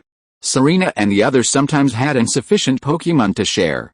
Even Ditto could take out its own Pokémon food, but even a small portion wouldn't be enough to share with the wild Pokémon. After all, the Pokémon food they ate was specially prepared by Xiaoxu. They didn't have much regular Pokémon food. Fortunately, perhaps because of the hardships of living in the wild Pokémon weren't particularly picky eaters, except for the younger ones. Xiaoxu and the others would share some of their lunchtime food with the older Pokémon. However, this wasn't the worst news. The bad news from earlier was that Flamahawk was trapped in a sea of fire. Indeed, it seemed to have been infected by molters. Flaming Hawk later joined the search and rescue of the trapped Pokémon. Initially, the operation went smoothly. However, Flaming Hawk eventually began to struggle, yet he managed to hold on through sheer strength. Just then, Flaming Hawk discovered another Rattata trapped in flames and attempted to snatch it up mid-air. However, perhaps the Rattata, trapped that time, had been provoked. Seeing Flaming Hawk approaching and attempting to lift it free, it began to struggle violently. Flaming Hawk, already weak, was understandably completely defenseless in this situation and was instantly drawn in. This wasn't a major issue, it was like stirring up a hornet's nest, a serious matter. Although Flaming Hawk was only flying low, the heavy impact of the Flaming Hawk's impact on the ground, in this situation, not only caused the surrounding flames to burn, but also caused a painful sensation throughout the body. Under these stimulating circumstances, the fiery hawk was very decisive and fainted immediately. This scene was still seen by the sharp-eyed Serena and she hurried to Yu again to report the situation. What should Yu do now? The fiery hawk is still trapped in there. Besides it, there is also a Rattata. Originally, I found the trapped Rattata. I wanted to go find molters. But the fiery hawk stopped me and volunteered to go. Chapter 922, Searching for the Fiery Arrow Eagle. I was the one who found the trapped Rattata. I wanted to go find molters, but Flamahawk stopped me and volunteered to go. It's all my fault, all my fault. I shouldn't have let Flamahawk go. Serena clutched the hem of her skirt tightly with both hands, lowering her head. Tears welled up in her eyes. Her words were tinged with self-blame. However, facing Serena's self-blame, Yu didn't blame her at all. Instead, he reached out and touched her head, comforting her. It's okay, it's not your fault. This was Flamahawk's own choice, and none of us can stop it. As Flamahawk's Pokémon trainer, Yu knew Flamahawk better than anyone in the world, even better than Flamahawk itself. Therefore, while he was somewhat surprised by Flamahawk's actions and decision, he no longer had any second thoughts. Serena, stop blaming yourself. This was all its choice. Now let me think of a way to rescue it. Seeing Serena still blaming herself, Yu suddenly realized something and pulled out a handkerchief, gently wiping away the tears from her eyes. Serena hadn't expected Yu to act so boldly. Her voice, choked with self-blame, suddenly stopped, and a blush crept across her fair cheeks. After calming Serena and the others, Yu finally began to think of a solution. Fortunately, the location where the Flamahawk and the others had been in trouble wasn't too far from their side, otherwise Serena wouldn't have noticed. Despite Yu's words of comforting Serena, he was actually incredibly anxious. Fortunately, wild Pokemon had joined the firefighting team, freeing up manpower. Not only that, Serena and the others were freed up to help care for injured and other wild Pokemon. And because of the strength in numbers, Yu and Kenta's work efficiency increased significantly. Especially with a plentiful supply of healing fruit, there weren't many injured Pokemon left. Kenta, standing by, witnessed and overheard the entire conversation and actions between Yu and Serena. So, before Yu could even begin, Kenta spoke first. Yu, I know you're worried about Flamahawk, so go do your thing. I'll take care of things here, okay, Kenta said, but Yu still hesitated. It wasn't because he wasn't confident in Kenta's efforts, but because he was afraid they might discover something unexpected midway, which would be truly disastrous. After all, not only were they already exhausted, but the Pokemon themselves were also feeling extremely tired. If something unexpected happened midway, there would be nothing they could do. It's okay, it's okay. Trust me. Didn't you say you'd already notified Miss Joy and the others? Calculating the time, they should be here soon, Kenta said with a reassuring smile. Besides, my own strength is there. I'm sure if anything goes wrong, I'll be able to handle it. Besides, where's this place? Don't you see? This is my home turf. Seeing Kenta's words, Yu felt a little relieved and took Pikachu with him, heading directly to the scene of the Flamahawk incident. He also brought along his 3 water Pokemon and Moltres. Although it was just a small rescue operation, it was a good idea to be prepared. Perhaps he could also save some other trapped Pokemon. And so, Yu, with his Pokemon, rushed directly into the sea of fire. The heat from the flames still burning in the surrounding trees seared Yu's face, turning it a deep red. Pikachu, already adorable, blushed slightly, making him even cuter. The crackling sound of the trees being consumed by the undying flame startled them even more. The flames loosened the branches, and occasionally, charred twigs would fall from above. The jungle, already a dangerous place, became even more treacherous under the added force of the flames. Yu and Pikachu approached cautiously, constantly groping forward. As for why they didn't release the other Pokemon, it was simply because being in the middle of a burning forest was still somewhat dangerous. Furthermore, Yu and a bunch of Pokemon would become too large, and if anything unexpected happened, they wouldn't even have time to dodge. And so, facing the blazing forest, something unexpected happened. A thick branch, seemingly unable to withstand the flames, was scorched in two and fell from above. His ears twitched slightly, a decision already made. Pikachu, Yu's iron tail, a thick branch, about to fall, was snapped in two with a flash of white lightning. Pikachu's compact size made it ideal for this situation. If a Gyarados, as massive as it was, were here, it could easily overcome any difficulties, but the subsequent challenges would likely be no less severe. They continued their journey, stopping and starting, encountering various natural traps created by the fire. Fortunately, they were able to escape unscathed. However, the area covered by the flames was quite large. Even for Yu and Pikachu alone, finding and trapping the Flamahawk within would be a challenge. The thick smoke from the burning flames obscured their vision, and even blinded them, causing them to tear their eyes. This made their forward search cautious. "Hey, Fiery Arrow Eagle, where are you? If you hear me, just let me know." Pika Pika. From time to time, the loud shouts of a man and his pet could be heard in the smoke-covered forest. Chapter 923 Inquiry. Well, since Yu trusts me so much, I can't let him down. After Yu left, Kenta's fighting spirit reignited. He wanted to tackle all the subsequent matters in one fell swoop. After all, to Kenta, a native of the forest, everything was connected to him. Yu and his group were merely outsiders helping them. But just as Kenta was brimming with determination, he was unaware of something. Not far from him, a figure was sneaking towards him. "Sneaky, sneaky," the figure muttered non-stop. His appearance was particularly bleak, a reflection of the countless hardships he had endured along the way. This figure was none other than Jason's subordinate, sent out to gather information. Although he had been extremely reluctant upon receiving the order, he had no choice but to set out. Although he initially showed no respect for his boss and frequently undermined him, This only demonstrated his low emotional intelligence, not his IQ. He also understood the difficulty of this mission, and due to his location, he remained cautious. However, this caution had now cost him considerable trouble. He was extremely cautious from the outset, even remembering to bring his camouflage tool with him before leaving, a small bush, where he huddled completely within. Because of his cautious approach, he disturbed a swarm of Beedrills and was attacked. After being attacked by the Beedrills, he dared not make any noise or movement, fearing that the enemy would be able to obtain Pokémon. He endured the pain and quickened his pace, reaching the stream. By crossing it, he could gain detailed information on what was happening on the other side while also avoiding the Beedrill's pursuit. It was truly a win-win situation. This young man had the same thought in his mind. But when he actually got into the water and lurked for a while, he realized how naive his thoughts were. Perhaps because the surrounding forests were on fire, the wild Pokémon nearby rushed to help. Even the water-type Pokémon in the water were no exception. Even though some Pokémon couldn't leave the surface, they could still use their water guns to support them. This resulted in a large concentration of Pokémon in a certain area of the water.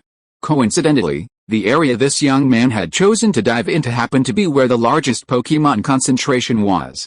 Even more devastating to this young man was the sheer number and variety of water-type Pokémon.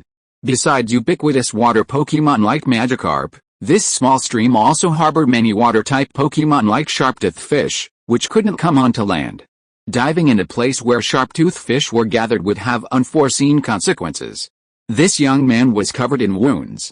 But he couldn't let anyone else notice his movements, so he couldn't make a single sound. By the time he finally reached shore, the young man was exhausted. Furthermore, his clothes were tattered, as if he were half a human. The organization's strict hierarchy and numerous rules constrained him, forcing him to avoid even a moment of rest. He knew that if he delayed the team's mission due to personal reasons, he would face the most severe punishment. Therefore, he crawled forward, covering himself with only a few leaves as a minimal disguise.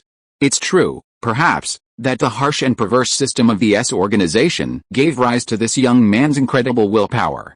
It was precisely because of these conditions that he was able to gather so much information. Although this information was based solely on his own observations and deductions, it was certainly not far off from the actual facts. Therefore, after some trouble, the young man finally returned to his team. "How's the situation going? What's going on over there, on the other side of the stream?" After sending his own men out to gather information, Jason ordered the others to rest and recover. He was leaning against a tree stump, eyes closed, resting. He heard a noise and opened his eyes to see his younger brother returning in a state of disarray. Jason didn't ask how the younger brother's injuries had occurred, but instead got back to the topic. As if accustomed to his boss's behavior, the younger brother showed no discomfort at Jason's inquiries, seemingly oblivious to his own injuries. He began to answer questions about the information he had gathered. Jason listened quietly, only smiling slightly when he heard something that interested him. "Oh, so then, a fire must have broken out across the way for some unknown reason. Then a few passing trainers came to help put it out. The wild Pokémon living nearby also gathered to help put out the fire." Jason simply and directly summarized the circumstances surrounding the incident described by his younger brother. This was also his own speculation. After all, under those circumstances, his younger brother couldn't go up and question the trainers. The sudden appearance of such a person in a forest rarely frequented by people always aroused a sense of suspicion. Otherwise, perhaps one of those trainers was from the village, which would likely ruin his plan. After all, as Kenta had previously told you, this was his true home turf. Having experienced the experience of being ambushed the first time, Kenta and his companions decided to try to hide while the enemy was in the open. If you are listening to this novel on a channel other than Fanfic World, it means it was downloaded and re-uploaded without effort. We warmly invite you to visit our channel, Fanfic World.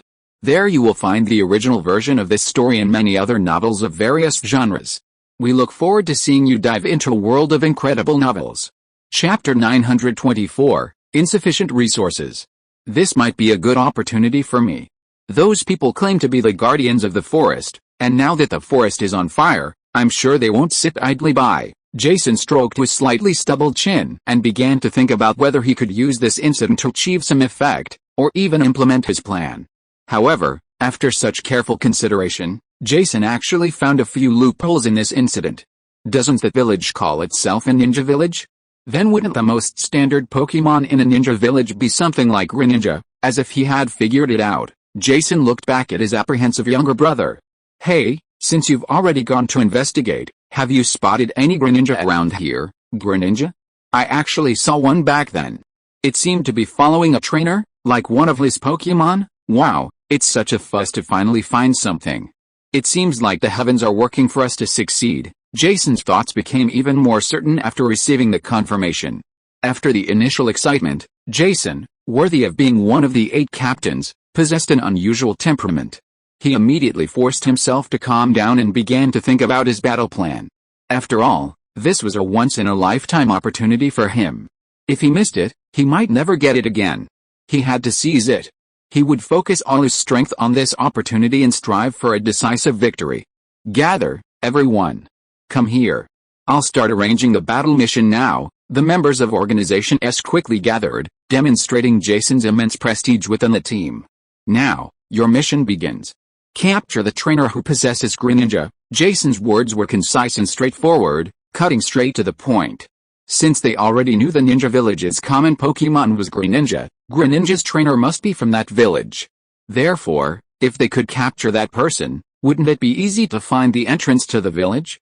Yes, a deep, uniform roar echoed from his men. Jason observed, nodding with satisfaction. He waved his hand with the air of a man commanding a vast empire. Alright, enough rambling, let's go. No need to hide this time. We'll capture them with the swiftest and most forceful means possible. That's right, Jason wasn't going to hide this time, he was going to go all out. This time, his men were excited, like a shot of chicken blood. After all, if Jason hadn't given that order, they would have had to sneak around. Seeing their little brother's miserable state just now, they shuddered. However, the command meant they no longer needed to hide. They launched a swift charge.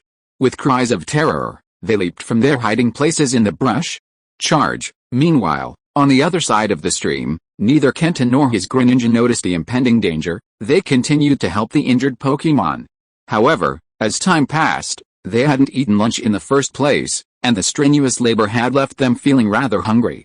Serena and the other 2 resumed their lunch preparations, taking turns caring for the injured Pokemon.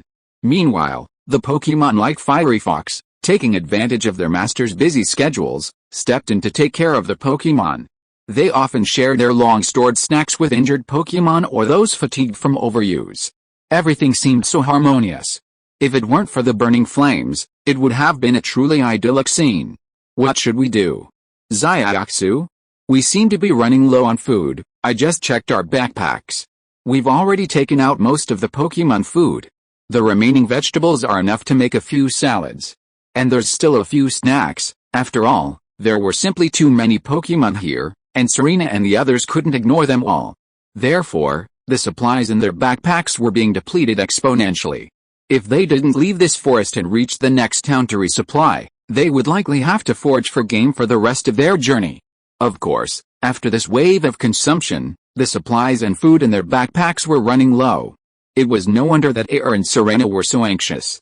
After all, Xiaoxu is a prominent figure in their team, comparable to a housekeeper. This, Xiaoxu is also feeling a bit apprehensive. After all, if they used up all their remaining supplies once again, it would mean their future would be uncertain. Xiaoxu was hesitant and conflicted. But after taking a look at the Pokemon still working hard to put out the fire, she made up her mind. It's okay, I'll buy some food and cook it. We haven't eaten lunch yet. Eating something now will at least replenish our energy. Besides, those Pokemon are helping us, so we can't let them go hungry, right? And if things really don't work out later, we can just use what's available and look around to see if there's any food. Anyway, we have to solve the problem at hand first. Xiaoxu's words were quickly agreed to by both Air and Serena. In that case, what are we waiting for? Let's do it quickly. I'm getting a little hungry, and I'm sure the Pokemon are probably eager to try it too. That's perfect. We might even be able to give you a surprise when he comes back. Not far away, Kanto saw a harmonious scene, especially the conversation between them, and the corners of his mouth curled up slightly. It seems I wasn't wrong about her. Chapter 925, coming with a strong force. What's going on? Why do I have this ominous feeling? Kanto, feeling good for a moment, couldn't help but frown. A deep sense of unease was quietly growing within him. "Greninja, are you feeling unwell?" Kanto asked, tilting his head slightly to look at his Greninja. After all, Pokemon's sense of danger and their connection to nature are far superior to humans. Furthermore, his Greninja has undergone special training, allowing it to forewarn of impending dangers. Of course, it's more of an intuition than a warning, which is far more tangible. Koga, faced with his trainer's sudden question, Greninja paused for a moment, then began to sense the surrounding environmental information. After a moment, Greninja shook his head, looking at his trainer with some confusion, not understanding why he asked. "No? Am I overthinking it?" Kanto seemed a bit skeptical at this point, but seeing that Greninja had confirmed it, his slightly tense nerves relaxed a bit.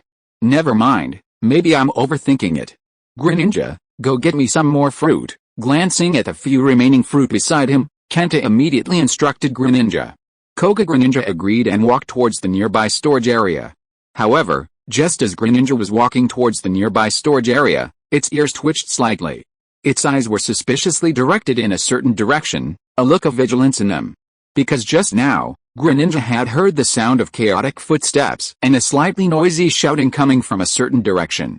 Rata-rata, but these cries were quickly drowned out by the cries of the surrounding Pokemon.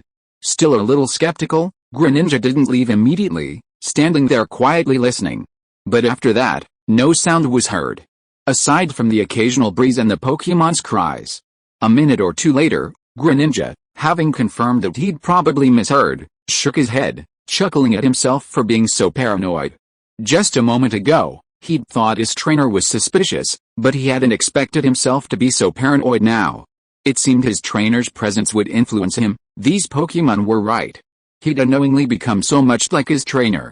He didn't know whether to laugh or cry. With his own puzzling thoughts in mind, Greninja returned to the pile of berries, scooped them all up, and headed towards Kanto. But even as Pokemon, no matter how tempted by humans, relaxed completely, a crisis had quietly arrived. "Go, find the trainer who possesses Greninja, don't compete with me, this time the credit is mine." Like a pack of madly hungry wolves, a group of men in black, each clad in black with a large S logo emblazoned on their chests, leaped out of the jungle on the other side of the stream. The commotion quickly attracted the attention of the Pokemon and people on the other side. The first to notice something was amiss were, of course, Serena and the other two, who were cooking by the stream. Serena and the others, along with Ryu, had seen a lot and encountered countless people during their journey. Among them, of course, was the S organization, a notorious evil organization. All three of them were familiar with the S organization, and upon seeing the logos emblazoned on their bodies, their faces paled. But after their initial blush, they quickly regained their composure. With so much experience, they had become somewhat seasoned. Because of Ryu, they were practically sworn enemies with the S organization. They also understood deeply that wherever the S organization appeared, nothing good would happen. What should we do? What about the S organization? Ryu isn't here, and he took most of his main Pokemon with him when he left. How are we going to deal with this S organization? Xiaoxo and Serena were inevitably worried, expressing their thoughts. Aya remained remarkably calm in the face of her sister's questions. What else can we do? Of course, we must use our remaining strength to hold out until Ryu returns, otherwise, we don't know what their goal is. And we don't have enough strength, let alone defeating them. At this point, just delaying them would be a good thing, but even if we immediately defend ourselves, we don't have enough personnel and the necessary strength to keep up. Serena directly asked a most important question. Have you forgotten? Isn't there a Kanto right next to us? Since he just fought Ryu so well, he's still quite capable. Besides Kanto, aren't there so many Pokemon around us? If we can convince them to help us, our chances of winning will be much higher. Aya bluntly proposed her idea. Serena and the other two immediately took action. Meanwhile, Kanto was facing such a commotion on the opposite bank that it was difficult not to notice.